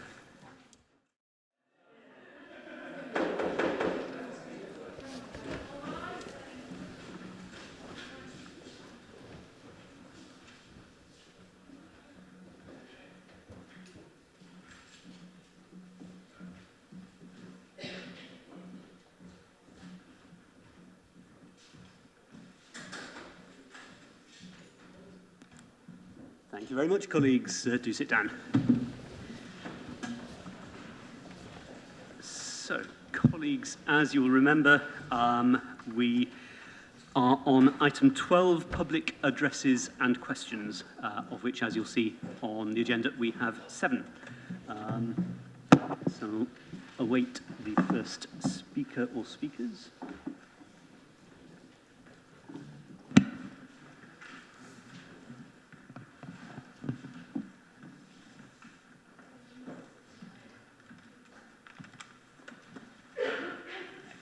Very much, and welcome everybody. So we have, I believe, 4 speakers present. Dr. Guptal, you are down to speak first, please. Thank you very much. Mr. Chairman, esteemed councillors, I'm Dr. Gyan Gopal, a leading member of the Oxford Hindu Temple and Community Centre. I'm here today to appeal to you to help us set up a Hindu cultural and spiritual centre for the large number of Hindus both in the city and the county. The project registered as a charitable organization in 2009 to meet the demands of the growing number of Hindus.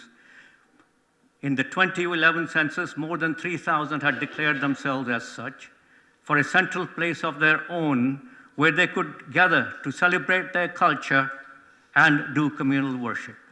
Since 2011, the number has grown tremendously. I'm still waiting for the 2021 census to tell us exactly, but my guess is we are closer to 10,000, adding in all those from the county as well, because it's an appeal for both the city and the county. I'm here today to make the same appeal we've made for 13 years to this council, in one way or the other, one of the largest landlords of the Oxford city, to sell us one of your properties. I say your properties, but even though technically these are properties belonging to the people of Oxford. We, the Hindus of Oxford, do not feel an integral part of this historic city as we've been knocking on your door so long unsuccessfully. City councillors have heard our appeals when attending our events. I dare say we have always honored your presence and delighted in you being with us and sharing our events. You have expressed support for us, expressed your commitment to helping us to have a community and faith space of our own. Yet more than a decade later, here I am, standing here asking for your help. With respect, I admit that what we have been given is a lot of hot air. We've had enough of that. Is it not within your capacity to really help us, such a big historic city that it is? The time you fully embrace the Hindus of this society, you will find us worthy members of diverse community, if you haven't already found us by attending our events. Working in the medical field, the IT field, and academia, the Hindu community contributes immensely to the life of this city. We, the project, have been significant contributors to many cultural events, both organized by the council itself or by other organizations, to name the few, the Ashmolean Museum, for instance. For every event, our volunteers have had to do a huge amount of preparation in their own homes, bring all the stuff over, carry all. It just takes a lot of effort. So just imagine how much more we could contribute if we had a central place of our own from where the preparatory work could be done. This brings me to the question of the lack of help from this council, which owns over 800 properties in the city. It's not too much to ask that just one of the unused or underused sites be allocated to us. To the suggestion that we buy a residential property and convert it to use, You have responded to the suggestion many times that we cannot do so as it would reduce the housing stock. I would like to point out that Oxford is already full of such centers of worship within housing areas. It's a historic city, and that comes through all the history of Oxford. Setting up one more would hardly dent the council house target. I submit to you that it is firmly within your power to help the thousands of Hindus, many of whom have voted for you to run the city. We understand that your obligation is to ensure best value for any property you sell, but the best value should not always be monetary. It should also include community value, as we all feel that our community is important to all of us. Many of you have attended our events, and despite our homeless situation, seen the value we add to Oxford. Imagine the tremendous community value we can bring from a site of our own. We have identified derelict and unused properties which have fallen into a state of disrepair, and I named two here, the Blackbird Leys Pavilion and the changing rooms in Marsh Lane. We have offered to buy one of these buildings to bring it to use as a community and spiritual center. We've negotiated about these with you, with your officers, for over 2 years, and so far we have little to show for all those talks. We have been pushed around with empty promises and are no further than where we started. I ask you, is the council serious about helping us? And if you are, when? If the response to this address is, yes, we are committed to helping you, please let it be meaningful and deliverable this time, as we have heard it in many different forms over the last decade. I can assure this council that the project will establish a Hindu cultural and spiritual center in Oxfordshire, if not in Oxford. We would very much like it to be in this historic city, where it would add value to the city and become a center of attraction for many, many visitors. So I urge you to make it a part of your plan that such a center be set up, not be set up elsewhere in the county. To close, I bring to your notice of all present. I think we are nearly out of time, so if you can just the last sentence. Just the last. I bring to your notice of all present that we have just handed a petition with more than 3,000 signatures to Councillor Aziz and Councillor Linda Smith to help us set up such a center. Thank you for listening to me. Thank you so much. Dr. Guptal, thank you very much.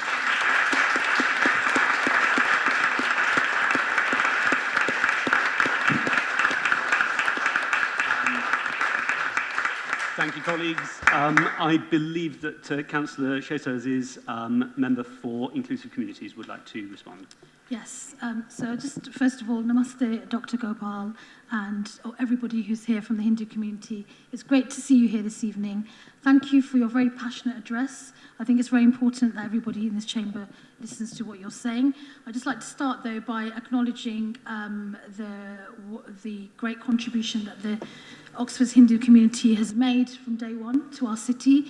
I have collected your petition, and it will be archived properly, and it will be shared with members. And in doing so, I actually this evening spoke to people who my family have known for decades and I've not seen for a very long time. So by you coming here, you know, many people are being united and coming together, and that's, you know, a testament to the great work that you and your community members do. So there is a written response here, which I'm not going to go through word by word, but I just want to say that we acknowledge your passionate address to Council.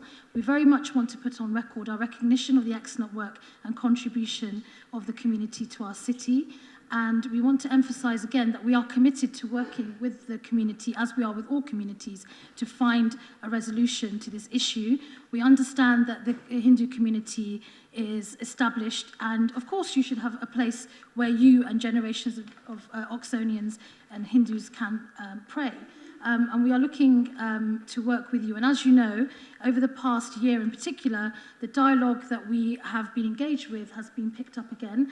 We acknowledge that this issue has gone on for a very long time. I think it's very important to acknowledge that very clearly here. There are a number of buildings that officers have been looking at in relation to the possibility of them being used as a temple facility. We also would like to thank the fact that you and your colleagues have been very open to working with other community groups as well and community spaces, and you've consistently said that you and the community believe in pluralism, you believe in diversity as well, and I just want to thank you for that openness. I think the next steps really are to continue with our dialogue, and I have spoken to Cantor at length over the last few weeks, and so have officers as well. And just again, I just want to thank everybody for being here. Your drumming outside was brilliant. Everyone could hear it inside the chamber, and I acknowledge that it's a very cold evening, and you know, many of you've come here to represent your community. And I just want to finish off just by saying special thanks not only to you, Dr. Gopal, but to Cantor, to Tripta Sharda, and to Mr. Mukesh Shori as well. And I know there are other members or colleagues of yours who will be asking questions as well, so I'll respond to them. Thank you very much.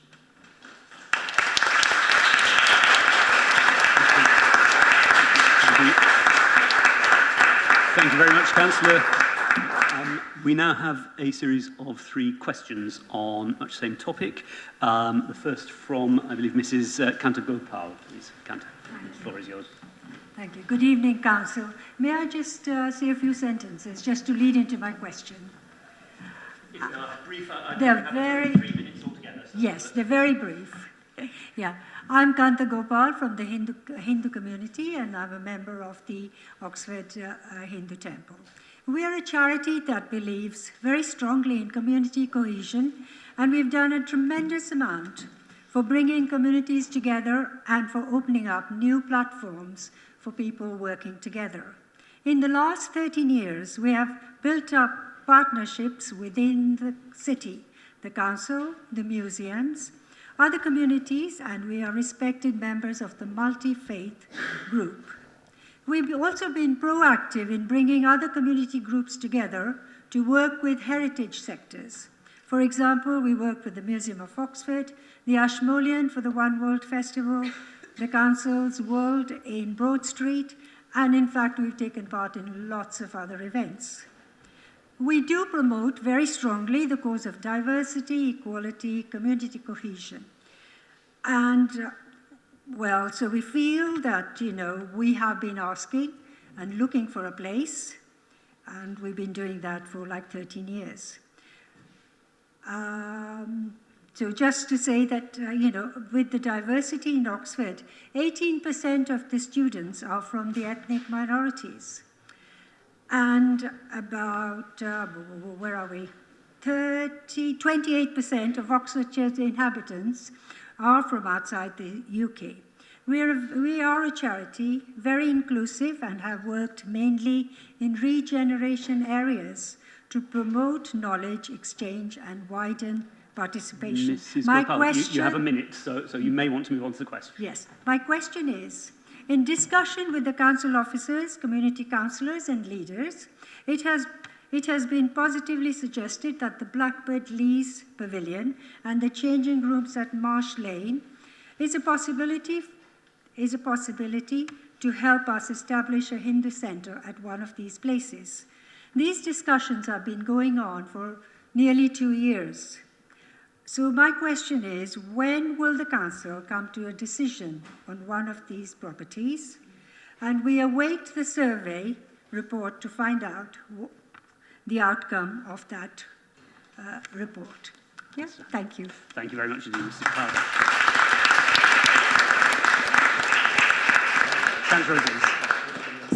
So, Kanta, thank you again for your address. As you know, we have spoken over the past week, and you've also had a meeting with an officer as well. So we will be coming back to you in relation to these questions. But just to say that we are mindful that there is demand for community space, not only from the Hindu community, but from other groups as well.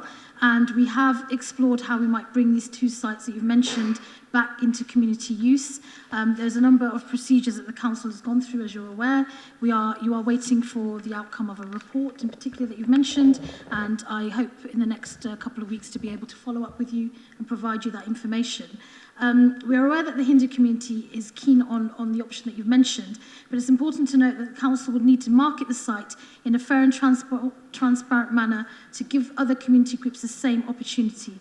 So there is a written response here, which is on the record, which you can read, but I just want to reiterate that we absolutely acknowledge that your community is in need of a prayer space, and we are, as I said, over the past year in particular, we picked up and we are having these dialogues and building the dialogue with you and with your colleagues, and we will continue to do that, and we are committed to finding a resolution to this. As we know, there are a number of challenges that we face, which I've already mentioned, but you have the commitment of the council to continue to work with you and your colleagues to find an answer. Thank you.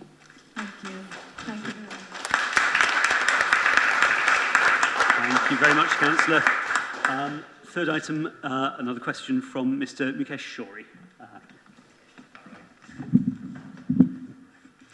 Good evening, councillors. I'm the chairman of the organisation. My question is, if OHTCCP were to find and buy appropriate residential property, will the City Council approve change of use for the Hindu Temple and Community Centre?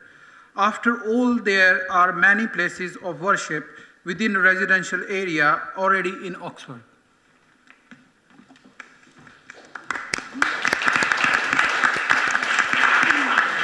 Thank you very much, Mr. Shori. Councillor Evans. So, Mr. Shori, thank you again for being here, and thanks for all the work that you do with your community as well. So, your question is an important one.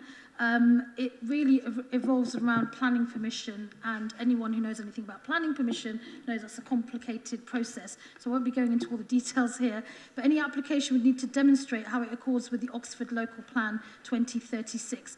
And the policies within the plan are available to the public to look at as well. So we would need to make sure that all the suggestion that you make aligns with that. And so, as I said already to Dr. Gopal and to Kanta and now to your good self, we are committed to continuing the dialogue with you and the community and to working towards finding a resolution. So thank you very much for being here on your address. Thank you. Thank you very much, Councillor. And we have finally on this subject a question from Mrs. Ingrid Widows. Mrs. Widows, please fire away. Thank you very much. Good evening, Council and Deputy Lord Mayor. May I add something little to this? Much as Mrs. Gopal, very briefly within the time limit. Very briefly, yes, I promise I will. Okay, thank you very much. What I want to say is that this cultural centre and temple will be open to everybody. It is a very inclusive organisation, as you know, and what will be good for the Hindu community will be good for everybody, not only in social inclusion, but addressing issues, for example, with the elderly in the Hindu community who are often isolated away from their families. We would be providing meals, a cafe. We have a vision of what it would be like. What would benefit the elderly of the Hindu community would benefit everybody. There are issues around Hindu youth who have nowhere to go to learn about their culture and about their values and traditions. We envisage having classes, music, art, dance, you can imagine, cookery, that would be open not only to the Hindu youth, but to everybody. And I can imagine that that would be just an amazing asset to the city. So one of the things that I find funding for the organisation, for my sins, I find it really interesting, actually, very sad, clearly. And I have spotted some really good funding. It's called the Government Community Ownership Fund. And obviously we have a mortgage, we have savings, but this would be enormously helpful. There's a deadline of December. We have to complete a sale within 6 months. We meet all the criteria, so it's aimed at protecting a community asset, improving community cohesion, sense of belonging, reducing socialisation and partnership in arts and culture. It's perfect. But there is a sense of urgency. So we would ask you if, obviously, you could speed up the reply. So, on to my question. By tacitly refusing to sell us a property for 13 years, does the council feel that it has treated the Hindus of this city fairly and equally over the years, given that other major faiths all have a place of worship in Oxford? What we are trying to do is set up an inclusive community, dual-purpose centre for both spiritual and cultural activities. Please support this fabulous asset. Thank you.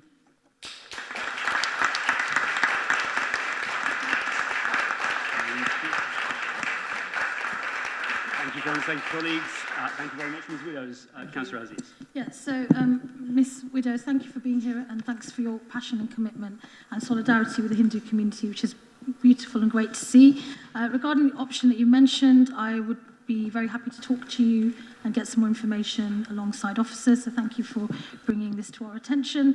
And then on the issue of the Hindu community being treated fairly and equally, I'm part of a marginalised community myself, and I know that the community members from Oxford's Muslim community spent many years working towards building mosques in our city. So I absolutely believe that every community group should have a space to pray in this city. I do acknowledge very clearly that this issue has gone on for a very, very long time. I think it's important for the council to acknowledge that.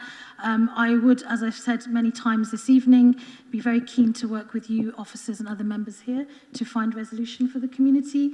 I've already set out some of the challenges that we face in this city, but we are committed to working with the Hindu community, as we are with all communities, and we believe, in diversity and pluralism, and more than any other time we need to see more of that given what's going on in this country and across the world. So I just want to thank you and everybody again for being here this evening, and let's not be in any doubt, we know that the Hindu community contributes massively to our communities, to our cities, and to the cultural heritage of the city as well. And it has done so ever since, people primarily from India arrived in this country, and we know that. So we'd just like to acknowledge that again this evening, and just to thank you all for being here. Thank you.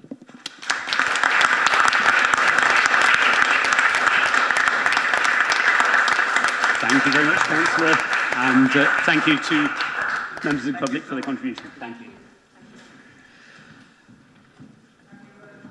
We are next due to items relating to the Warren Crescent development. First, I believe, a question and then an address. So, Mr. Margett, I presume? Yes. Yes, excellent. Welcome, Mr. Margett. Thank you for coming on. Could you ask your question, please? The floor is yours. Good evening, Council. The question is from John Marjo, representing the Friends of Lye Valley, regarding the Warren Crescent development. And I'd please refer you to the site layout attached document you will have received. 3 planning conditions concern the trees along the top of the slope being retained without damage, especially the root protection areas. The tree roots are important in stabilising the bank, but excavating the soakaway right up and under the trees will damage their roots. The trees will have to be severely permanently coppiced to minimise the number of leaves dropping into and clogging the soakaway, since dead leaves would prevent the desired infiltration of water to the SSSI Lye Valley, Fen. The combination of root damage and crown damage could easily kill the trees, another factor causing likely instability and potential collapse of the bank. The attached SDS Consulting SUDS design shows the proximity of the trees, they're the little grey rings, to the soakaway, the tree leaf canopy, the wavy line leaning over the swale shows where the leaves will drop. The adjacent red line shows the precipitous 12-metre drop into the valley. The planning condition for the trees are in direct conflict with the construction and function of the soakaway as designed.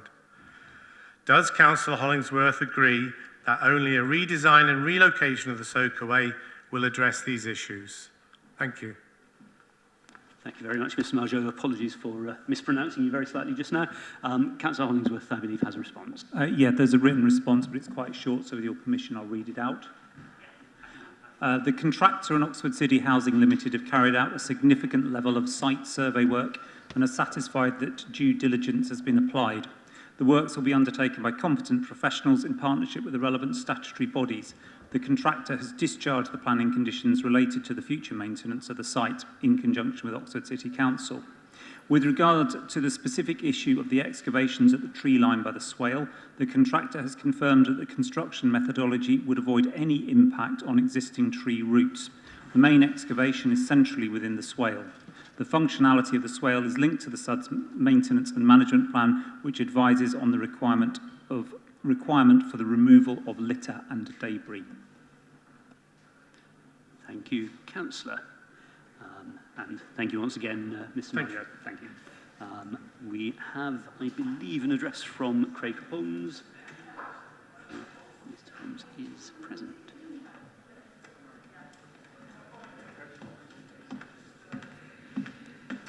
Ms. Holmes, welcome.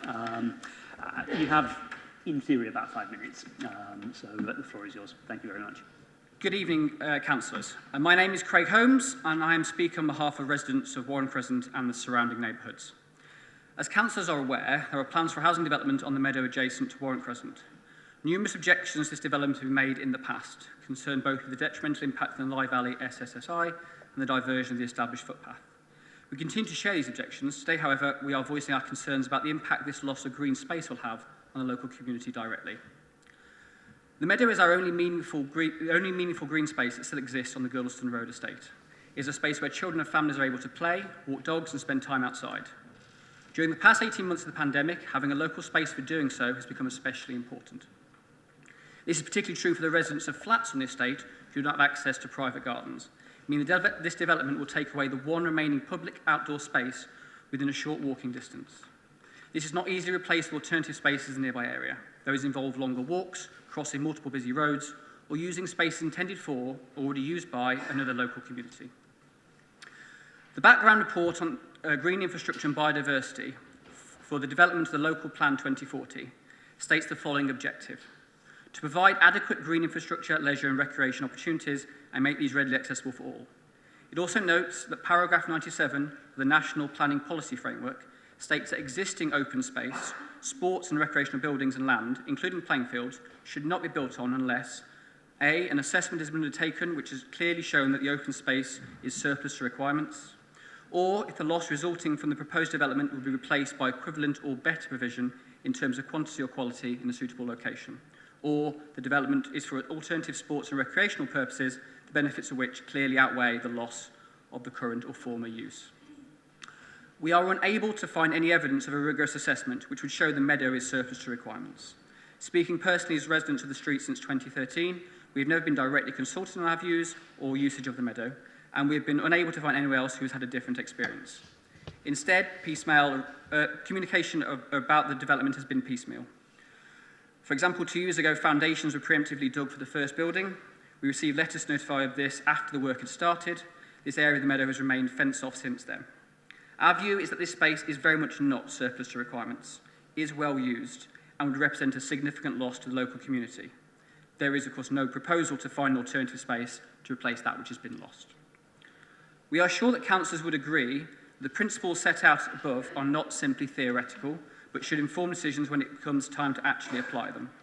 Therefore, we ask whether councillors agree that the Warren Crescent Meadow is not surplus requirements, that the proposed development represents a significant, irreplaceable loss to the community, and that consequently this development should not be going ahead.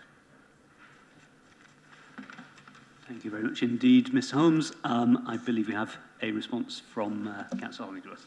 Yeah, very happy to do that, and I'll read it again if that's right with you, Deputy Mayor. This site was allocated for development in the Sites and Housing Plan, which was adopted by this council in 2013 as part of the then local plan. The allocation formed part of the legally required 5-year housing land supply at the time, and while it involved the redevelopment of an area of green space, the allocation came about following a rigorous consultation process over several years, culminating in a formal examination in public. The site having been allocated for development, a planning application was submitted in 2013 and approved in 2016. A number of objections were made at the time which mirror those in this address. All of these were carefully considered in the report to the Planning Committee and therefore taken into account by the members of that committee when they voted to approve the application. The allocation was consulted upon as part of the Sites and Housing Plan examination, and public consultation was undertaken throughout the determination of the application from the initial submission in 2013, and again during the determination process whenever variations have been made to the plans, most recently in 2020. The site was properly allocated for development after consultation, and planning permission granted for that development after further rounds of consultation. Both the allocation and the permission took into account all the concerns raised. Work had commenced on site, thus implementing the planning permission. These 10 new council homes will make a small but important contribution to meeting the huge need for genuinely affordable housing for local families in Oxford. Okay, thank you very much, Councillor. Thank you, Mr. Holmes. I believe we are scheduled to have one more address from Farishta Bakhtari Boudou. And I believe that Fisher is present. Excellent. Hello, Ms. Bakhtari. Yeah. The floor is yours. Please fire away. Okay, thank you. Dear council leaders, I'm the child of Afghan refugees who fled the Soviet invasion. My parents were granted asylum in Germany and were able to safely travel to Europe without fear. Growing up in a country where I was safe from bombs and mines has enabled me to go to school, and university, to build friendships, to work, and to live relatively happy and a safe life. Decades forward, Afghans and their children are again fleeing from their home country, not knowing where they would find a new home. Many were not able to travel safe and without fear. Trauma and stigmatization is already part of their lives since they left Afghanistan. You council leaders are now in a unique situation where you can directly make a choice to help the Afghan nationals in the UK heal from their past traumatic experience, to start a new life here and to live in dignity. It's up to you to make a choice today for them. So I'm addressing you now, our respected council leaders, today with the following plea. Please do what is in your power to make our Home Secretary retract the Borders Bill.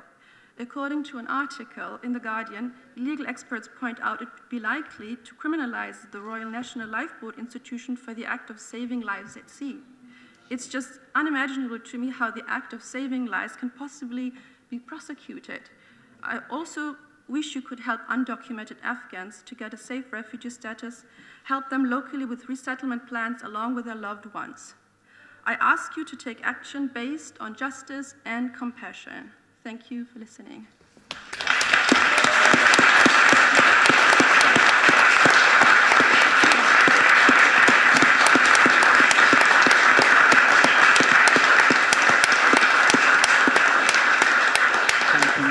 Thank you very much, colleagues. Thank you very much, Ms. Bakhtari Boudou. As you know, we are going to be discussing this in a motion in due course. I believe that Councillor Chasez, however, would like to reply in the immediate to your address. So first of all, Assalamu alaikum, Farishta. Thank you for being here this evening. I just want to start, I'm sure I speak for everybody here, just to say that, to say we feel heartbroken about the ongoing tragedy in Afghanistan, I think would be an understatement. You have, fled Afghanistan, and what we should be hoping for and working for is for future generations to have a better life, where, as you say, they can go to school and be safe, and that's not happening, and that's just beyond outrageous. You finished your address by talking about justice and compassion. It's very devastating for us to know that these are not two ideals that the Home Office is known for, specifically around refugees. And the inhumanity that has been shown by the Home Office, I don't need to talk about it in too much detail because everybody here is familiar with it. But what I do want to say is that we here in this council show full solidarity with you and Oxford's Afghan communities and indeed other refugees who have fled for their lives to come to our city. and have contributed so much to our city. As you know, we are a city of sanctuary. We 100% believe that everyone has the right to heal, as you say. You can't heal if you don't have security, if you do not have a home, if you are not given the right, inverted commas, to have a home. So we 100% stand in solidarity with you. Some of the things you're asking for, we have no control over. This is sadly a central government issue. I wish the people here were able to change the laws, because I can tell you justice and compassion definitely would be the heart of that change, I know from the members here. The United Nations High Commission works in conjunction with the Home Office to design and facilitate resettlement programs across the UK, which Oxford City has already committed to.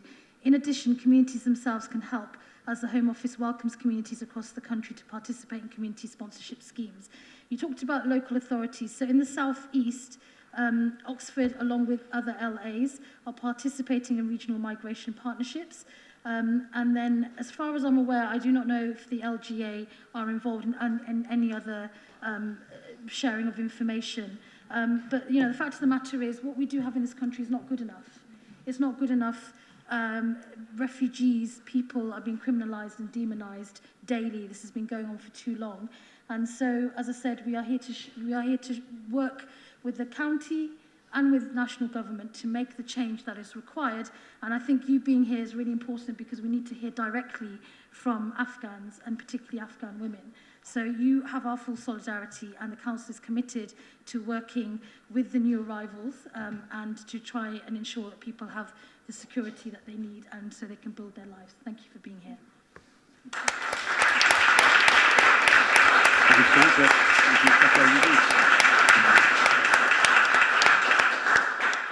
Colleagues, that brings us to the end of item 12. Item 13 is partnership reports. I'm delighted to report there are none this time, and I propose that we move on to the next available item. As colleagues will recall, we finished off item 14 before the break, and we are therefore, I now believe, on to the motions on notice. My understanding is that, as per usual, we have 1 hour allocated to this item. I'm not seeing any disagreement, so I presume that is the case. And I believe we kick off with motion A, Social Enterprise Lettings Agency for Oxford. Councillor Wade, I believe, to propose. Thank you, Deputy Lord Mayor. You'll probably have the motions in front of you, and page 87 starts, if the amendment is agreed, the amended motion would read, etc. I just want to confirm that I have agreed the amendments proposed by Councillor Turner. So this is an amended motion, which we will now proceed to debate. I'll be speaking just to the opening line of this motion. My fellow councillor, Tom Mendel-Mills, will be speaking to the remainder of it. That's the Social Enterprise Letting Agency. So, Oxford. Oxford's been recognised since the Middle Ages. It really has been. It's in all the documents. As a city welcoming to the homeless. We've always provided for a population of street people through the generosity of students, citizens, and the corporation, now called the City of Oxford. But in the last few years, we've done a lot more.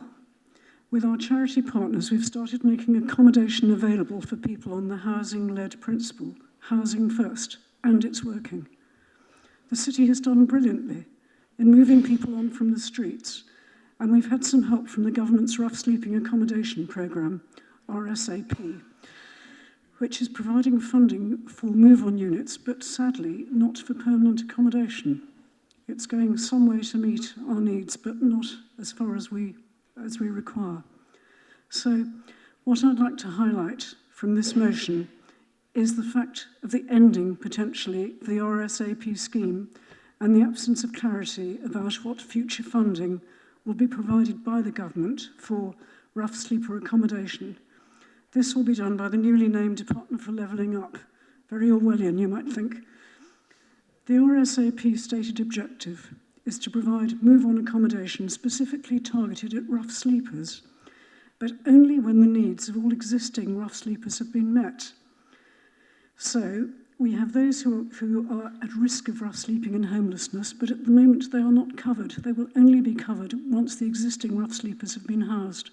And that is a concern, because the numbers on our streets will increase as evictions happen, and universal credit is what's the word I can use for what's going to happen to universal credit, is downgraded, I think is the most polite word I can use.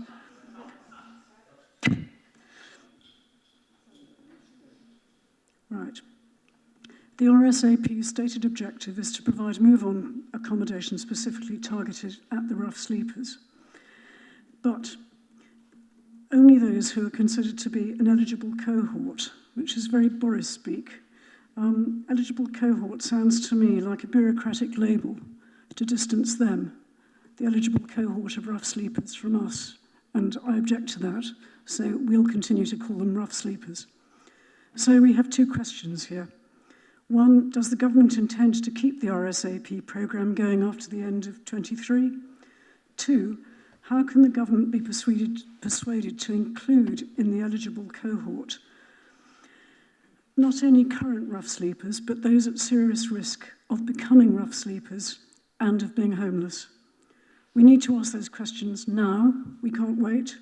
The government guidance tells us, and I quote from their guidance, that decisions on further funding will be taken at future fiscal events and informed by a range of evidence. This does not inspire confidence. We need to call on the Secretary of State for the RSAP scheme to be continued and expanded to include those at risk of rough sleeping and of homelessness. I hope you will feel able to give your support to this motion. Thank you. Thank you very much, Councillor Wade.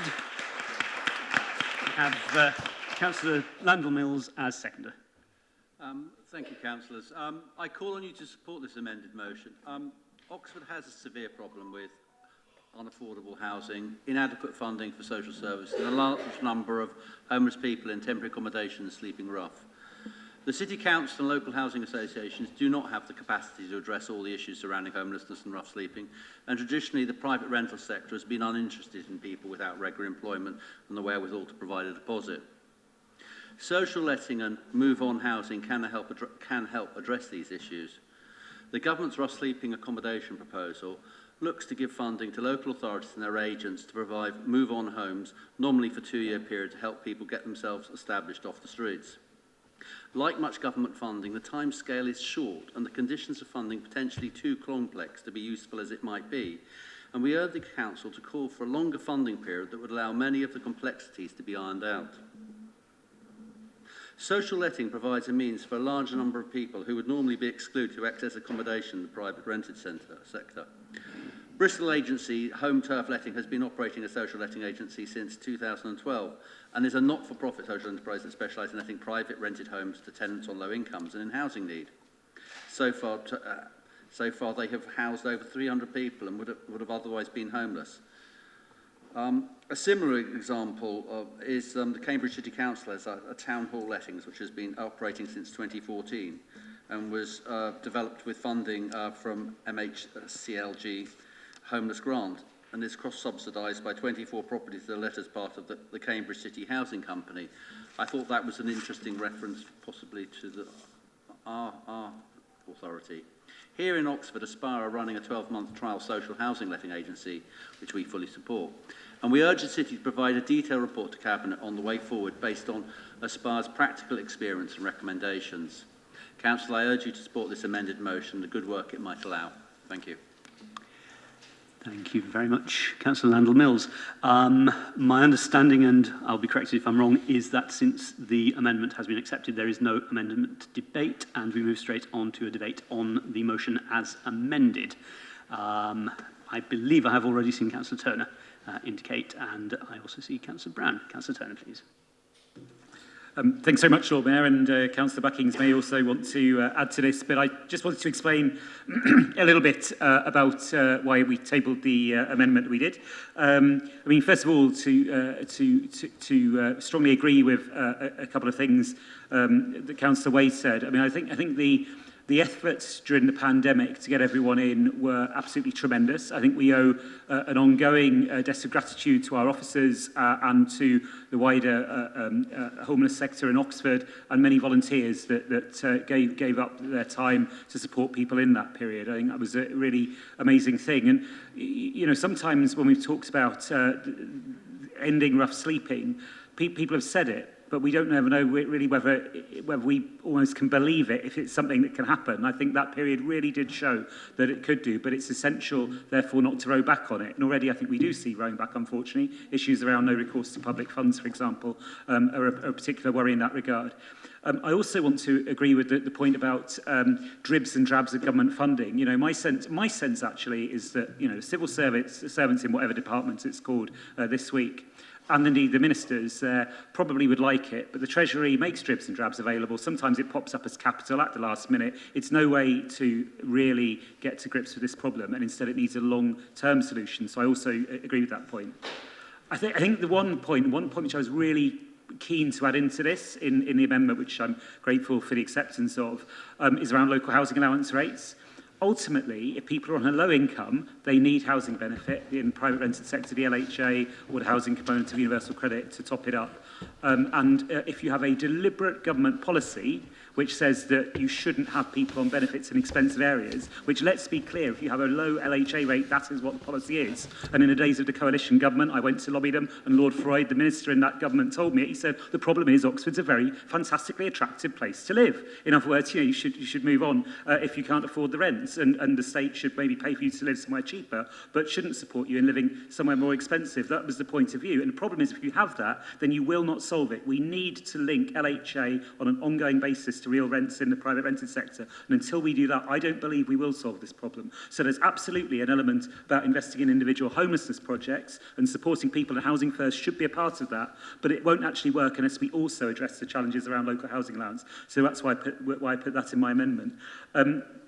And then maybe just briefly to explain the other bits. I think realistically in Oxford, we're looking around all of the city and probably the areas beyond the city. We want to keep people as close as we can. I didn't think just focusing on the city centre was necessarily realistic. Lastly, I think we don't want to be prescriptive about the format of an update to Cabinet. What officers have suggested is that we should have potentially a note to housing panel with a bit more detail and a bit more discussion, and then the conclusions from that discussion fed back to the Cabinet, which probably seems sensible. But I think we don't want to box ourselves in. So with that, I'd like to support the motion. Thank you very much, Councillor Turner. I probably should have reminded colleagues, I'm sure you're all aware, 3 minutes limit, which Councillor Turner admirably stuck to. Councillor Brown. I'll see if I can win your support as well, Deputy Lord Mayor. I actually wanted to follow very much on the same lines that Councillor Turner mentioned. I mean, I think that without reforms to our benefit system, we are not going to solve these problems. I mean, as we know, the local housing allowance doesn't cover rents in Oxford. And I think we're already seeing, we know we're already seeing the impact of that. We are seeing people who are being forced out of our city because they cannot afford the rents in Oxford. And you know, a lot of working people still rely on benefits to help meet their costs of living, including the element of local housing allowance. And then we have the benefit cap, and as we know, and you know, we'll be coming on to another item on our agenda on Afghanistan and refugees. The effect of the benefit cap is particularly bad on large families. It's a particular reason why we're finding a real struggle at the moment trying to find properties in the city that will be affordable for large refugee families. You know, this is absolutely iniquitous, and I think unless we address those issues, and the fact that we have a shortage of housing full stop, we will not be able to address the fundamental issues that I think we all in this chamber want to address, which is tackling the homelessness situation that we have. But there's the sort of tackling it at the very sharp end, but there's also the tackling the long-term issues here, which is only going to be solved by building more housing and also by addressing the fundamental problems that we have within our benefit system, which is having a particularly poor effect upon our city and our ability to maintain a balanced population rather than just being somewhere that is the playground of the rich.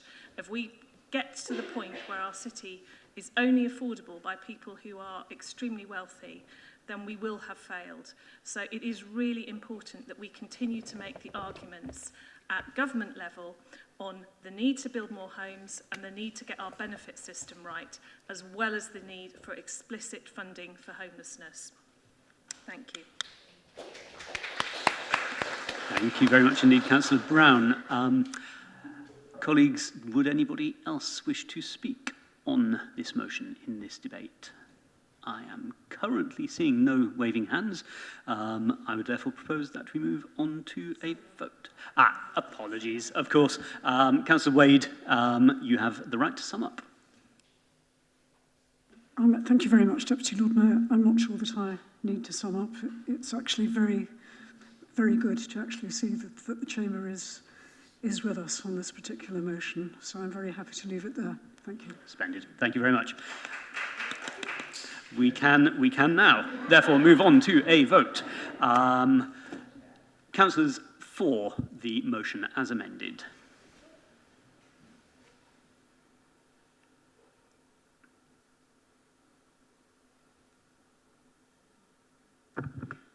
That's everyone, so that's 41 in support. Splendid. No There need will be to ask for any. no one against or abstaining. Thank you very much indeed, Jennifer. Good. Thank you very much, colleagues, for the dispatch with which we handled that. It would be excellent if we could cover at least 3 motions. The next one is motion B, partnership between local government and national government to tackle climate change. Councillor Wolfe, I believe, is the proposer. Thank you, Deputy Lord Mayor. Yes, the motion states it, I think, fairly succinctly. Our government representatives have told the world that they believe that partnership with local communities is of the essence in tackling climate change. They have then failed to develop any partnership with local communities on climate change. So we think it's time they did. And that's the essence of the motion. So that, in essence, is very simple. We've already seen, I mean, for many years we have seen the peculiar relationship between the governments of the last 10 years or 12 years or whatever it is and local authorities. We're the kind of last people that they really think of to solve the problems. We saw this pretty spectacularly during the COVID incident when it seemed very evident that the view from London was that the people who are going to solve this mess for us are private companies to which we give squillions of public money, and those private companies have spectacularly failed to deliver. And what actually managed to deliver was the good old NHS, publicly funded medical research, and local authorities working on the ground. Is that any surprise to anybody in this chamber? No, but it seems that the lessons just never get learned, and the view from Westminster seems to be that the last people we want to work in partnership actually are local governments. I don't know where that comes from. Maybe it's a legacy of history, but it's time it changed. What we actually get is, and Councillor Turner has very eloquently described this in another context, is we get an array of initiatives from various government departments, which, as we know, changed their names, as Ed has pointed out. And, the Treasury allows them to release pots of funding, which sound like phenomenal amounts of money, £400 million here, £240 million there, which to the general public, and actually to me, it's very hard to conceptualise the difference between £400 million, say, and £34 billion. They all sort of blur into some sort of lot of money. But actually, the pots of money that we're talking about are very small in compared with the big thing. And on top of that, they're beauty competitions, they're competitive bids.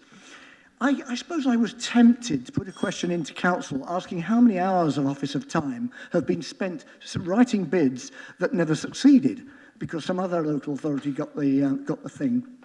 The story, it's a disaster. There is a lack of partnership with with central government, and we are never going to solve the climate crisis unless that partnership exists. And it's time we asked for that partnership to be put in place, and we put a deadline on our motion here before COP26 meets. Thank you very much indeed, Councillor Wolfe. Councillor Jarvis, I believe, is planning second. Yeah, thank you, Deputy Lord Mayor, and I'll be brief, largely to echo what Councillor Wolfe has already said.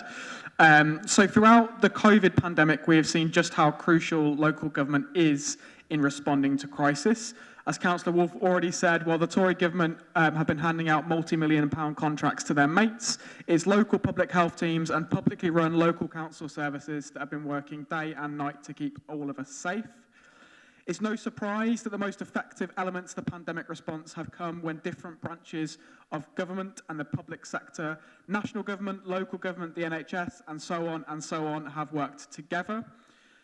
The COVID crisis has been an enormous challenge for all of us, and now we need to learn the lessons from that crisis that will allow us to face up to the other big challenge we're up against, the climate crisis.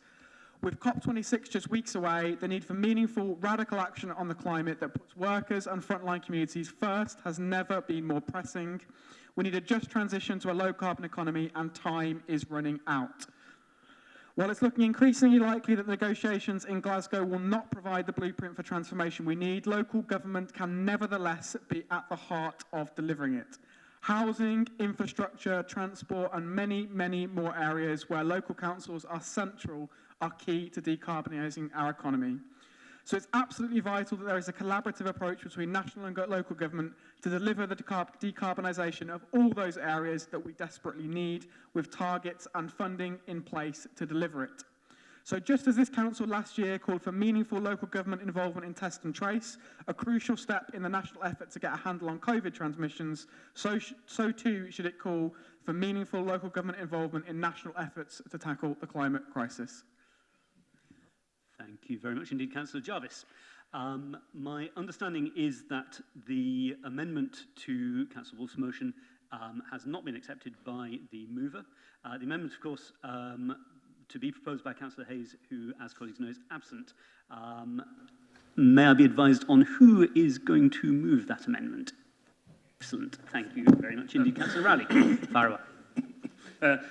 Thank you, Deputy Lord Mayor. For the purposes of this meeting, I am Tom Hayes, and I like to think that I like to think that on saying that I suddenly became much more good-looking. This amendment doesn't take anything away from the motion. It does, I hope, add some flesh to the bones about the things that Oxford City Council is doing already, which we can be proud of, and some practical things that we can continue to do, particularly putting some pressure on our friends in the County Council, now that we have an administration in the County Council which acknowledges that there are other forms of transport other than the private car, which is extremely welcome, and amplifying our voice and the voice of local people and the Citizens' Assembly that we had through participation in UK 100 and other channels. So hopefully that's quite self-explanatory. Most people, I fully agree with everything that Councillor Wolfe and Councillor Jarvis said. Most people here are old enough to remember Yes, Prime Minister, where Sir Humphrey puts the lid on a proposal by saying, "But Prime Minister, if this proposal were to go ahead, we would actually have local government." Well, we think that would be a jolly good idea, and if this motion is another step towards that, then so be it. Happy to support it as a whole. Thank you very much, Councillor Howley, or as it may be, Rayes. I believe the amendment is to be seconded by Councillor Brown. Thank you very much, Deputy Lord Mayor. I mean, I was really proud to attend our Citizens' Assembly that we set up in Oxford, and to listen to pretty much all of the deliberations that took place as we went through that really interesting and important process. And I think that it's really sad that whilst we have been making some progress in this city, we're doing it in spite of our government rather than because of our government. And I think, Councillor Wolfe referred earlier to the amount of time that officers wasted on bids that were not successful. Well, actually, we've been very successful in winning bids, but I would still suggest that there's a huge amount of officer time that's been wasted in putting in bids for money that should have just been coming here so that we could spend it in a proper, sensible timetable, rather than having to sort of spend it, before we even got it, practically half the time. The tensions of doing that are really, really difficult. I absolutely take my hats off to our officers who have succeeded beyond any expectation in winning some of that funding to make sure that we can deliver our substantial ambitions in this city to tackle climate change. But we have to try and persuade through every means possible, and that is why we are a member of organisations like UK 100 and why we engage with other places in which local government comes together, like through the LGA and LGIU and so on, to make sure that we are arguing constantly to government to be doing more to help us deliver on the ground. Because it is local government, ultimately, who will be able to help their local communities to deliver some of this stuff, but only if we are given the powers and the money to do so by central government. So I think that our amendment here is very much in that spirit. It is in the spirit of saying we have already done quite a lot as a city to try and address these issues. We want to build on the work that we have already done. As Councillor Rowley quite rightly said, we also want to continue working with a new administration at County Hall, who we think we can work with much more constructively than the former administration, many of whom, frankly, didn't even acknowledge that this was an issue. That is all for the good. But we do also want to make sure that we continue to put that pressure on at national level, as the original motion suggests. So I commend this amendment to Council. Thank you very much, Councillor Brown. There follows a debate on the amendment, which I would like to keep reasonably short if possible. I think that I see Councillor Miles, and I know, Councillor Wolf, that you will want to respond to the amendment. Councillor Miles. Thank you. So to deliver on this long-term temperature goal of the Paris Agreement, we really need to contribute to global efforts to reach this as soon as possible to achieve a climate-neutral world by the mid-century. To deliver on this, we really do need stronger multi-level coordination on climate change and better involvement of local authorities at COP26, both in Glasgow but also beyond. Without joined-up government as a country, we'll be unable to achieve the scale of national action that we need to deal with this, both in terms of addressing the scale of the challenge, to mitigate, to build resilience and adapt, as well as to deal with now unavoidable loss and damage caused by climate change, such as the increased frequency of extreme weather events and climate-induced disasters. We also need to ensure that more diverse and local voices are heard, representing those that are most severely impacted at a local level. And representatives of local governments are closest to the communities where these impacts are happening and play a critical role in mitigating and adaptation efforts, because they control areas which have been mentioned already in terms of both transport and housing infrastructure. And these are going to be critical for us to be able to achieve the net zero target that globally we're looking to achieve, as well as nationally and locally. And so I recognise that local authorities need both the power and the resources to scale up the pace of action, and recognise what has just been said regarding that. But really, we need to do more and we need to do quicker. And that's why I support the original motion, asking for the leader to add their voice to and write to the Prime Minister and Alok Sharma to call for our Cities Council support for a joint and local and national government climate change partnership task force. Thank you. Thank you very much, Councillor Miles. I'm not seeing anybody else wishing to speak on the amendment. Councillor Wolf, then, to reply. Thank you. Yes, on the amendment, Deputy Lord Mayor. As it stands, the motion is short, it's succinct. It would be a useful motion for our leader to be able to take and be able to say that's what our council thinks. With the amendment, it isn't short, and it actually sends a bit of a mixed message as I read it. It seems to say we are delivering, and we will deliver on the targets we've set in partnership with other local authorities. I've got no problem with us talking about our targets, but the fact of the matter is we cannot deliver on nearly any of them without the resources and, equally important, the powers given to us from central government. I mean, we've got some fantastic stuff going on here, most of it funded by central government through some pot or another. My worry about the amendment is that it seems to say we're actually all right, we're going to be doing a good job. The fact of the matter is we are utterly dependent on central government and we absolutely need that partnership. Unless we've got long-running, we can look 5 years into our 5-year plan and say this is where the money's coming from, we're going to be stymied. So the problem with the amendment is it actually waters it down. It would be much better if it said, we've set these targets and we will not be able to deliver them unless we have a proper partnership with central government. That's what it needed to say. And it's actually too much like PR, we're doing a great job. Well, we are doing a great job, but we don't want to tell them that. So, we just need to miss that bit out and focus on we could do such a good job if we had a partnership with central government that was meaningful. It doesn't add anything, it makes the thing longer, more waffly, and actually waters down the poignancy and the punch of the original motion. So it contributes nothing, actually waters it down, if anything. I sympathise. I mean, it could be rephrased to be helpful, but I didn't think Council would want to go through a number of iterations of amending the amendment somehow. I'm sure everybody would be very grateful for that. I was tempted. Thank you for your forbearance, Councillor Wolf. I believe that we end the debate on the amendment with Councillor Rowley to sum up if he wishes so to do. Thank you, Deputy Lord Mayor. I'll be very quick.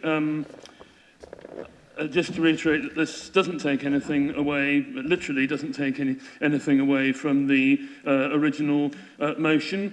It adds some things which I hope strengthen it. I mean, it's saying, look, we are doing these things.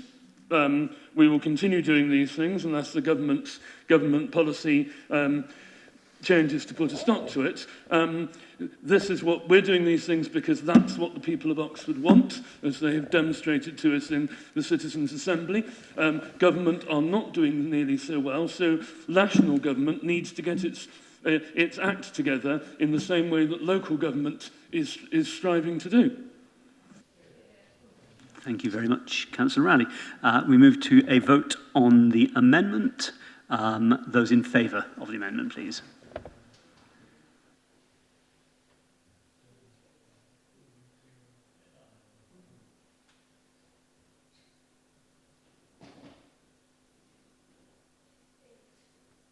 Thank you. Lord Mayor, I make that 28 in favour. Thank you, Jennifer. Those against, please.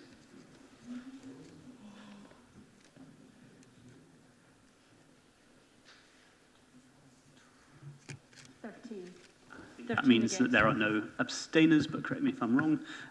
The amendment is clearly passed. We therefore move on to debate the motion as amended, and as colleagues are aware, there is a version of what that now looks like in our order papers. I would like to, again, keep this relatively short because there are important motions we should be trying to discuss. But, colleagues, please, anyone to speak? Councillor Hollingsworth, I see. It's going to be a very brief speech, but I think I just wanted to give an example of the kind of things we would like to do and which we can't do as a result of the lack of funding. And it relates to this motion and it relates to the previous motion. And my point is quite often we think of these things in isolation. We say we want to resolve the housing crisis, something must be done. We want to address the climate crisis, something must be done. And both of those imperatives are absolute, but we are faced very often with having to choose which of the two that we want to address. So in a very concrete example, the council rightly and properly has kept ownership of its own council housing.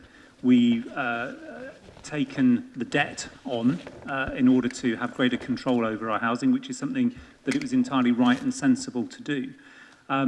The challenge we have is to invest sufficiently to zero carbon our entire council housing stock while continuing to add to it. Both of those things cost money, both of those things incur debt. And at some point you get to the issue where you have to choose one or the other.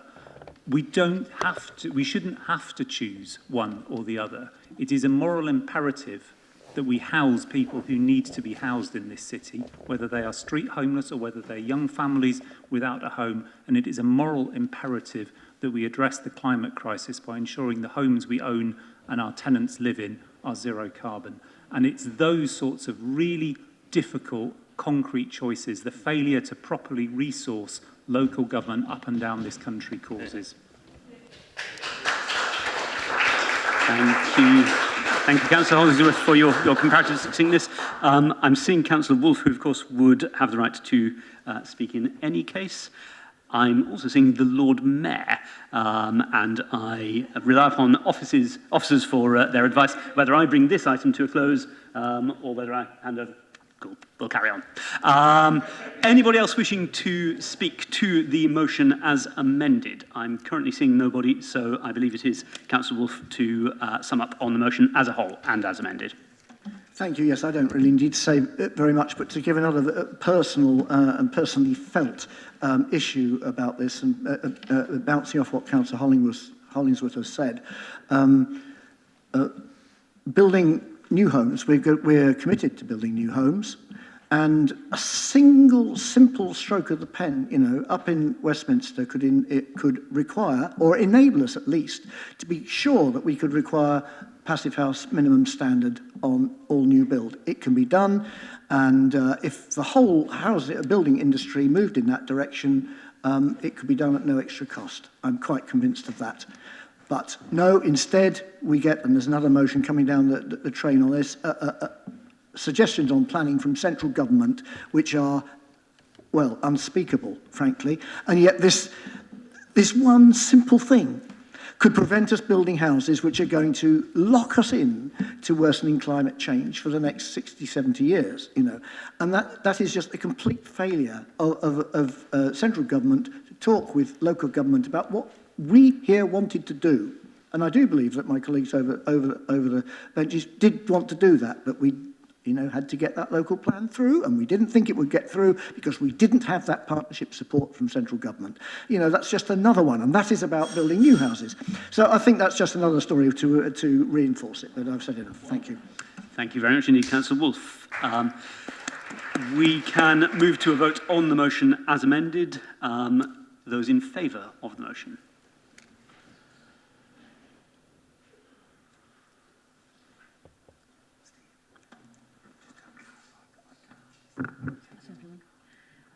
That's everyone. That's 41 members voting for. And merely to clarify, people will have noticed the presence of the Lord Mayor. He is in a quantum state of being here and not here, and he is in fact not allowed to vote on this occasion, so he wasn't kind of sulking at the motion. Clearly there is nobody against. That motion is therefore very clearly passed. Thank you very much, colleagues. I should, before handing the chair back very gratefully to Councillor Ligo, state that we intend to move to next business of the D letter, so to speak, of motions. That is letter C, which was to be proposed by Councillor Haynes, has been dropped, and Councillor Malik can probably confirm this because, of course, Councillor Haynes is not able to be here. So I move to item D, and I yield the chair back to the Lord Mayor. Thank you very much.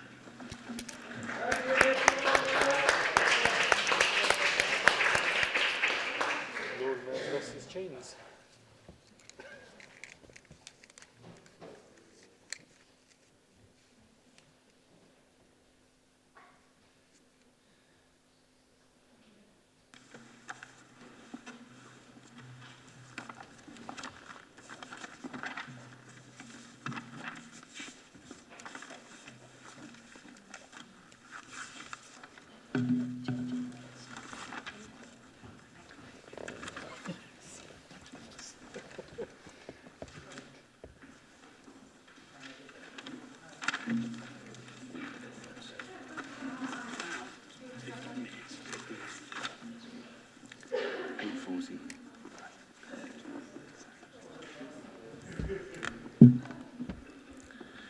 Sorry about that.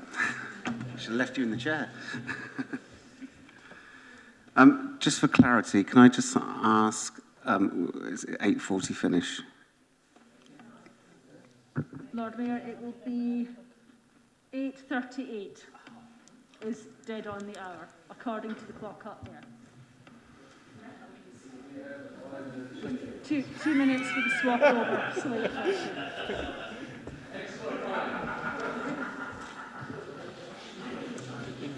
Okay. Okay, this takes us on to item D, Afghan and refugees, and over to Hosnia to produce the motion, please. Thank you, Lord Mayor. It's a testament to the terrible times we're living through that Afghanistan has totally fallen away from the headlines. I'm sure you've all noticed. But then again, this was the case throughout the 20-year war on terror. The wars fought elsewhere in our name, no humanizing faces, and mostly suffering being spread around the world and lining the pockets of companies such as G4S and Circle, who also treat us with disdain. So what we've got at the moment, we've got the UC top-up, the Universal Credit top-up that is about to end, that families are about worrying about making ends meet, the fuel crisis, the empty shelves and frankly, young people on my ward waiting for over 2 years for being assessed for mental health illness. That reality that we saw in Afghanistan and the incompetence around the whole issue of withdrawal and what we are seeing in the UK at the moment, that only tells half the story. And what story are we lacking? We are lacking the story of empathy and a foreign policy that is based in human rights. And that is unfortunately not been the case for the UK for many decades, and that has not just been under this current government, it's also included Labour governments in the past. So I urge you all to really think about how our policies could be different in the future. And I know we as a local council do not have a role to play, but I do believe every single person here and every single person in our city and county has a role to play in this. And whilst the government talks of their generosity, the dark truth is this. The UK has deported more than 15,000 Afghan refugees to Afghanistan since 2008, the highest number of any European country over the past 13 years, including up to a few weeks before the scenes that you saw at Kabul airport.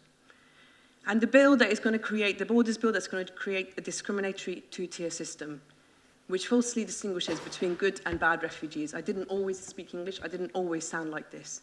And instead of assessing need, the government wants to make them bad refugees because they arrived differently. But what has given me hope is the great people of Oxford and Oxfordshire. We've come together to help. On a daily basis, I get WhatsApp messages from people who are collecting bits of donations from different people, from our council officers who are emailing me late at night, emailing Councillor Aziz late at night with, how do we tackle this issue that's arisen, the staff at Asylum Welcome and volunteers that we've seen, and that all gives me hope that we all do want a compassionate leadership. And clearly, local councils should be leading on this, like ours, as opposed to not just an incompetent, but also an uncompassionate and frankly brutal government. So at the moment, we have about 180 people in transition hotels now. And just to summarize how things are, on a late Friday afternoon, we were asked that city and county to look at how they're going to be accommodated here in Oxford. And actually, all the council officers came together with Asylum Welcome to make sure that we have the emergency support available, which we're all very proud of. And I would urge you all to support this motion, and I'll sum up shortly. Thank you.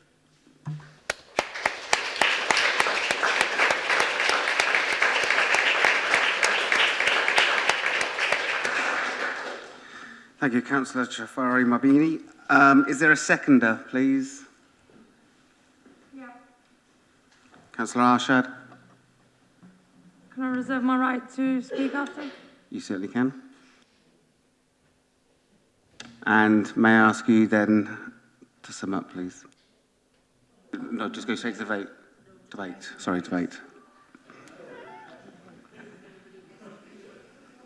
Councillor Ross-Smith. Thank you. Thank you for bringing this motion. I'm going to speak from personal experience of Kabul. I went there as a teenager to work for a few weeks, meeting with my Afghan counterparts in Kabul to do with work. And I have to say it was very distressing The Taliban were making inroads into Kabul then. There was fighting going on. And in fact, actually, had to make quite a secret exit from Kabul, never to see the two families that had put me up and had welcomed me so warmly in Kabul. A few months later, we see on the television the bombing that's taking place, the ripping of homes apart, people just disappearing under the Taliban. And with this resurgence and pictures coming from Kabul again, it distressed me again. I have never been able to keep in contact with those two families that welcomed me so warmly all those years ago. Sorry, even now I'm getting goosebumps on my arms, I do apologise. I welcome this motion. I'm not sure really how much we can have influence on national government, but I think both our parties here, and indeed the Greens I'm sure as well, and the Independents, will be supporting this motion. I think we all feel that this government, and as you said, previous governments, have let Afghanistan and its lovely people down. Kabul was a beautiful city, a beautiful city. It had beautiful tree-lined roads. They were really sort of beginning to educate women there, and that's what I saw and experienced. And I think it's very sad that we've got to this situation now, and distressing for all of us. The warm welcome that the Afghan families, I think, have received in Oxfordshire is to be welcomed. The fact that the city and the county council and the other districts are working together to support the families here is to be welcomed. And as a supporter of asylum welcome in the city, I'm delighted that we can do so. But there's much more that needs to be done. How much pressure we can bring to bear when we're out of the EU Union, when we're out really of a laughingstock, I think, with our current government, is to be questioned, I think. But thank you for bringing this motion. I shall be supporting it wholeheartedly from here. Thank you.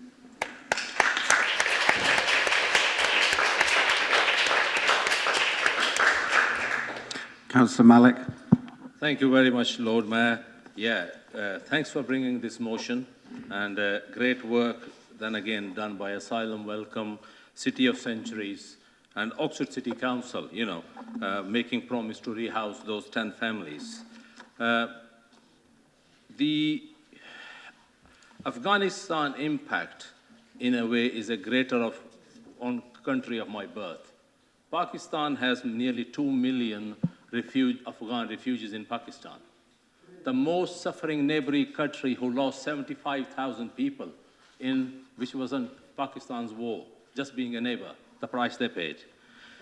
Where we all can sympathize, but we also need to remember the history of it.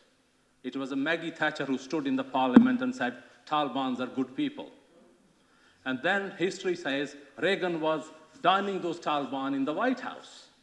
And then here come Mr. Blair, the smartest man on the earth. And then the war on terror come along. And then we bombed like anything. And now, some Americans say $85 trillion been spent last 20 years. Afghan been left with no hope, not any road infrastructure built on those 20 years, not many facilities, but they had no choice to cling to those aeroplanes so they can get away. Either they're going to die in a bomb blast in Afghanistan, or they may make it up onto these countries. And here the European nations are squabbling around, we have 1,500, we have 2,000. Pakistan rehoused nearly 2 million refugees. This country should be welcoming, especially our leader, make misery on those people, call those wars. And I really appreciate all the councillors supporting this motion. It's very important, but we all should learn a lesson from the history. Thank you.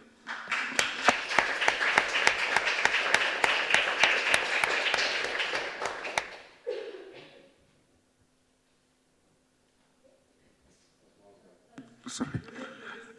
Yes. Councillor Wolfe, then Councillor Aziz, please. Thank you, Lord Mayor. I'll be very brief. As many know, the Green Party of all the parties has probably stuck its neck out most for open borders. It will come as no surprise to find that we face the Borders Bill with absolute abhorrence. It stands against everything we believe for. We will have no problem supporting this motion. Thank you very much for bringing it. Thank you. Councillor Aziz, please. Thank you. So I'd just like to start by thanking Councillor Jafri Mabini for bringing this motion to the Chamber. I'd also like to acknowledge Councillor Ross Smith, what you said. Thank you for sharing that, and also Councillor Malik as well. The 20 years of the so-called war on terror has unleashed horror, which doesn't just impact people in Afghanistan, it impacts people across the world. Those wars are continuing to this day, and in fact, they're intensifying. The UK's got a very disgraceful record in relation to the war on terror.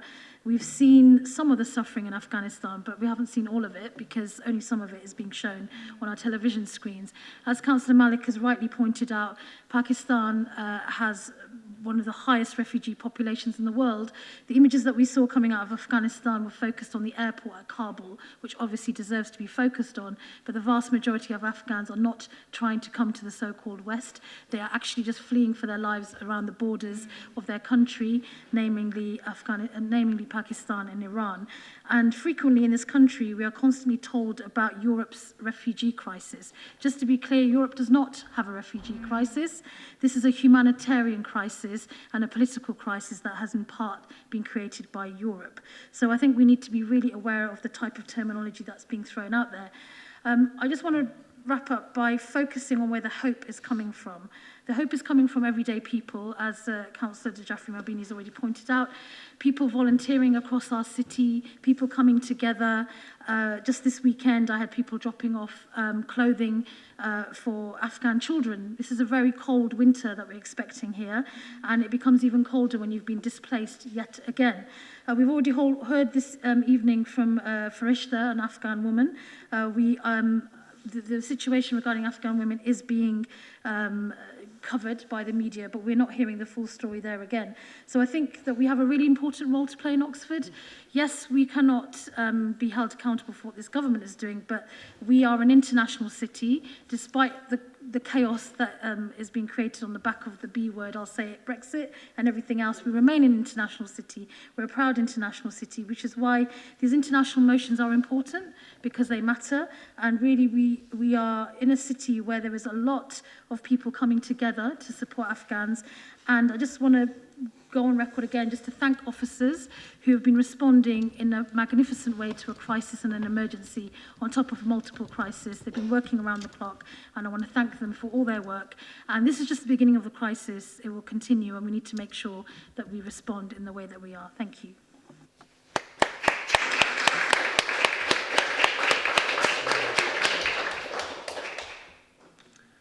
Any other speakers?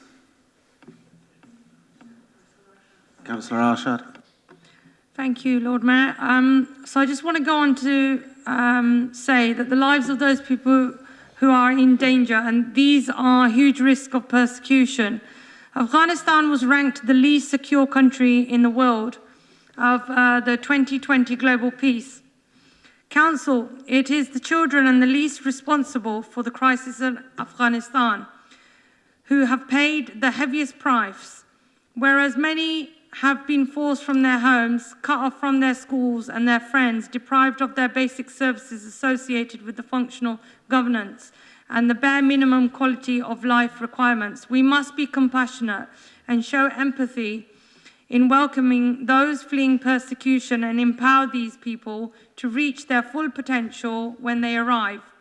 We are a city of sanctuary, and we in the UK have a particular responsibility, having played a key role in the decades of violence, and we must meet that responsibility. Please support this motion. Thank you.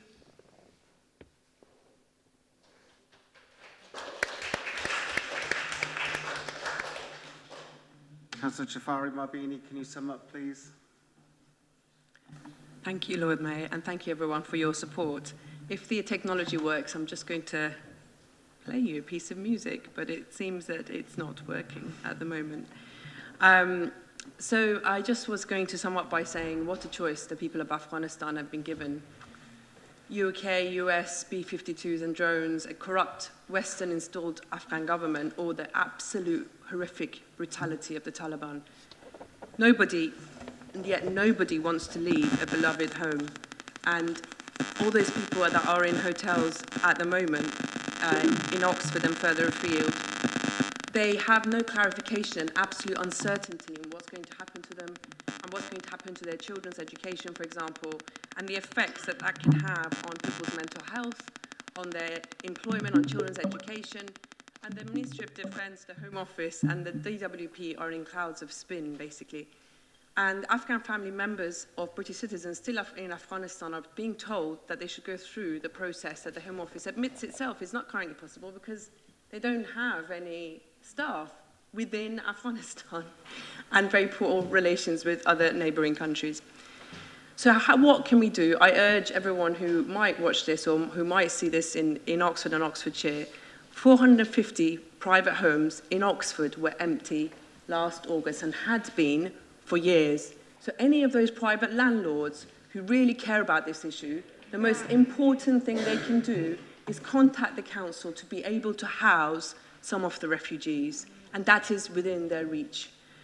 So what we need is a compassionate humanitarian response clearly led by our local governments in the absence of a central government.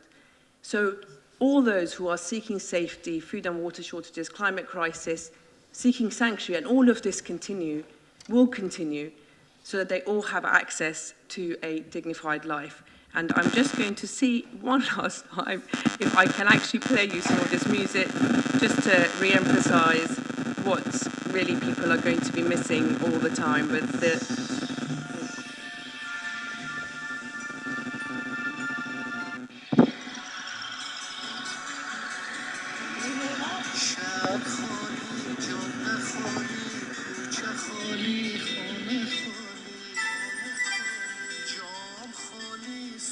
I'm just going to interject there. I really do appreciate putting that in, but we can't have that and I'll let you get away with it for about 15, 20 seconds. So I'm just going to ask you to stop. Thank you. Sorry. I will end there. And that piece of music just talks about an empty home, empty streets, and it is, you never forget the home you leave behind. So the people that are here, however many, many decades passes, have a longing that will not leave them. So it's really crucial that we treat them with compassionate kindness. Thank you.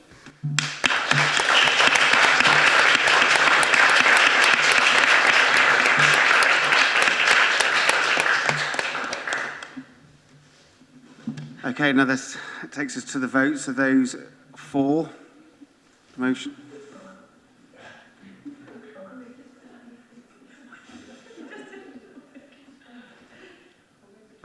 Lord Mayor, that's everyone. That's 42 in support and a speaker. Thank you very much. Well, that's going to bring us to the end of council, so I'm not going to take any more motions now. There is 10 minutes left, but what I'd prefer to do, in all fairness, is give the next motion a proper debate that it deserves at next full council. And if council is happy with that, and especially Councillor Gant, I think that's the right way to do it in all fairness. Yes, I agree, yeah. You agree? Okay. Yeah, I think so, yeah. Yeah. So if council agrees, yes, could you show of hands, please? Thank you very much. Just before we do close the council as well, first I'd like to thank the Deputy Lord Mayor, Steve Goddard, for stepping in. What a great job.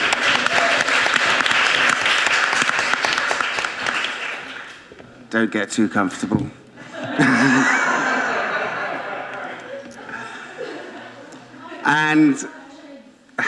And I know this officer, this lady, didn't want too much attention, but I just wanted people to stand up and clap Jennifer, because this is Jennifer's last full council. What she's done was absolutely amazing, supporting us and certainly supporting me, because I couldn't have done what I've done so far as Lord Mayor coming into full council without Jennifer. So I'm going to stand up, and before we have any more speeches, I'm just going to stand up and I am going to clap.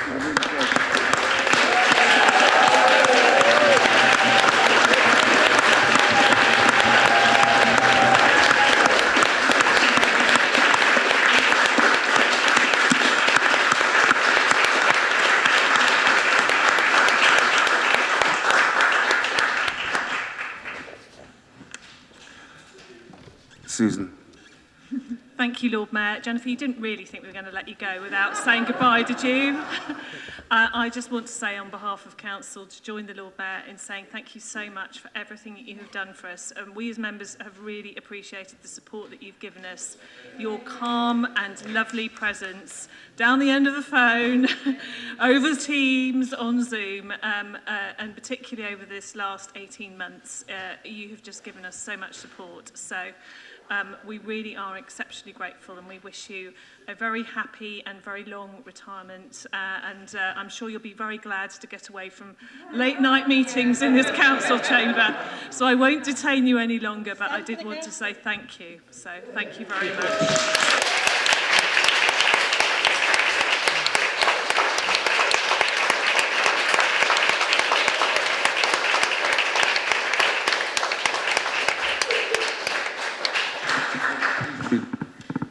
Thank you very much, everybody. I will miss all of you, but I would warn those of you who have been here for longer than me. I did come back last time.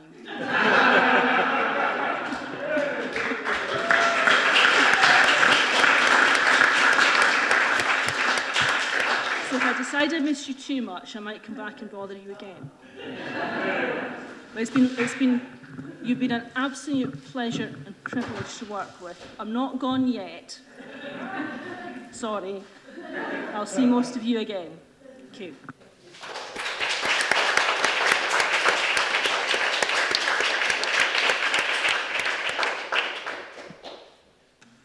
The meeting is officially closed. Thank you very much, everybody.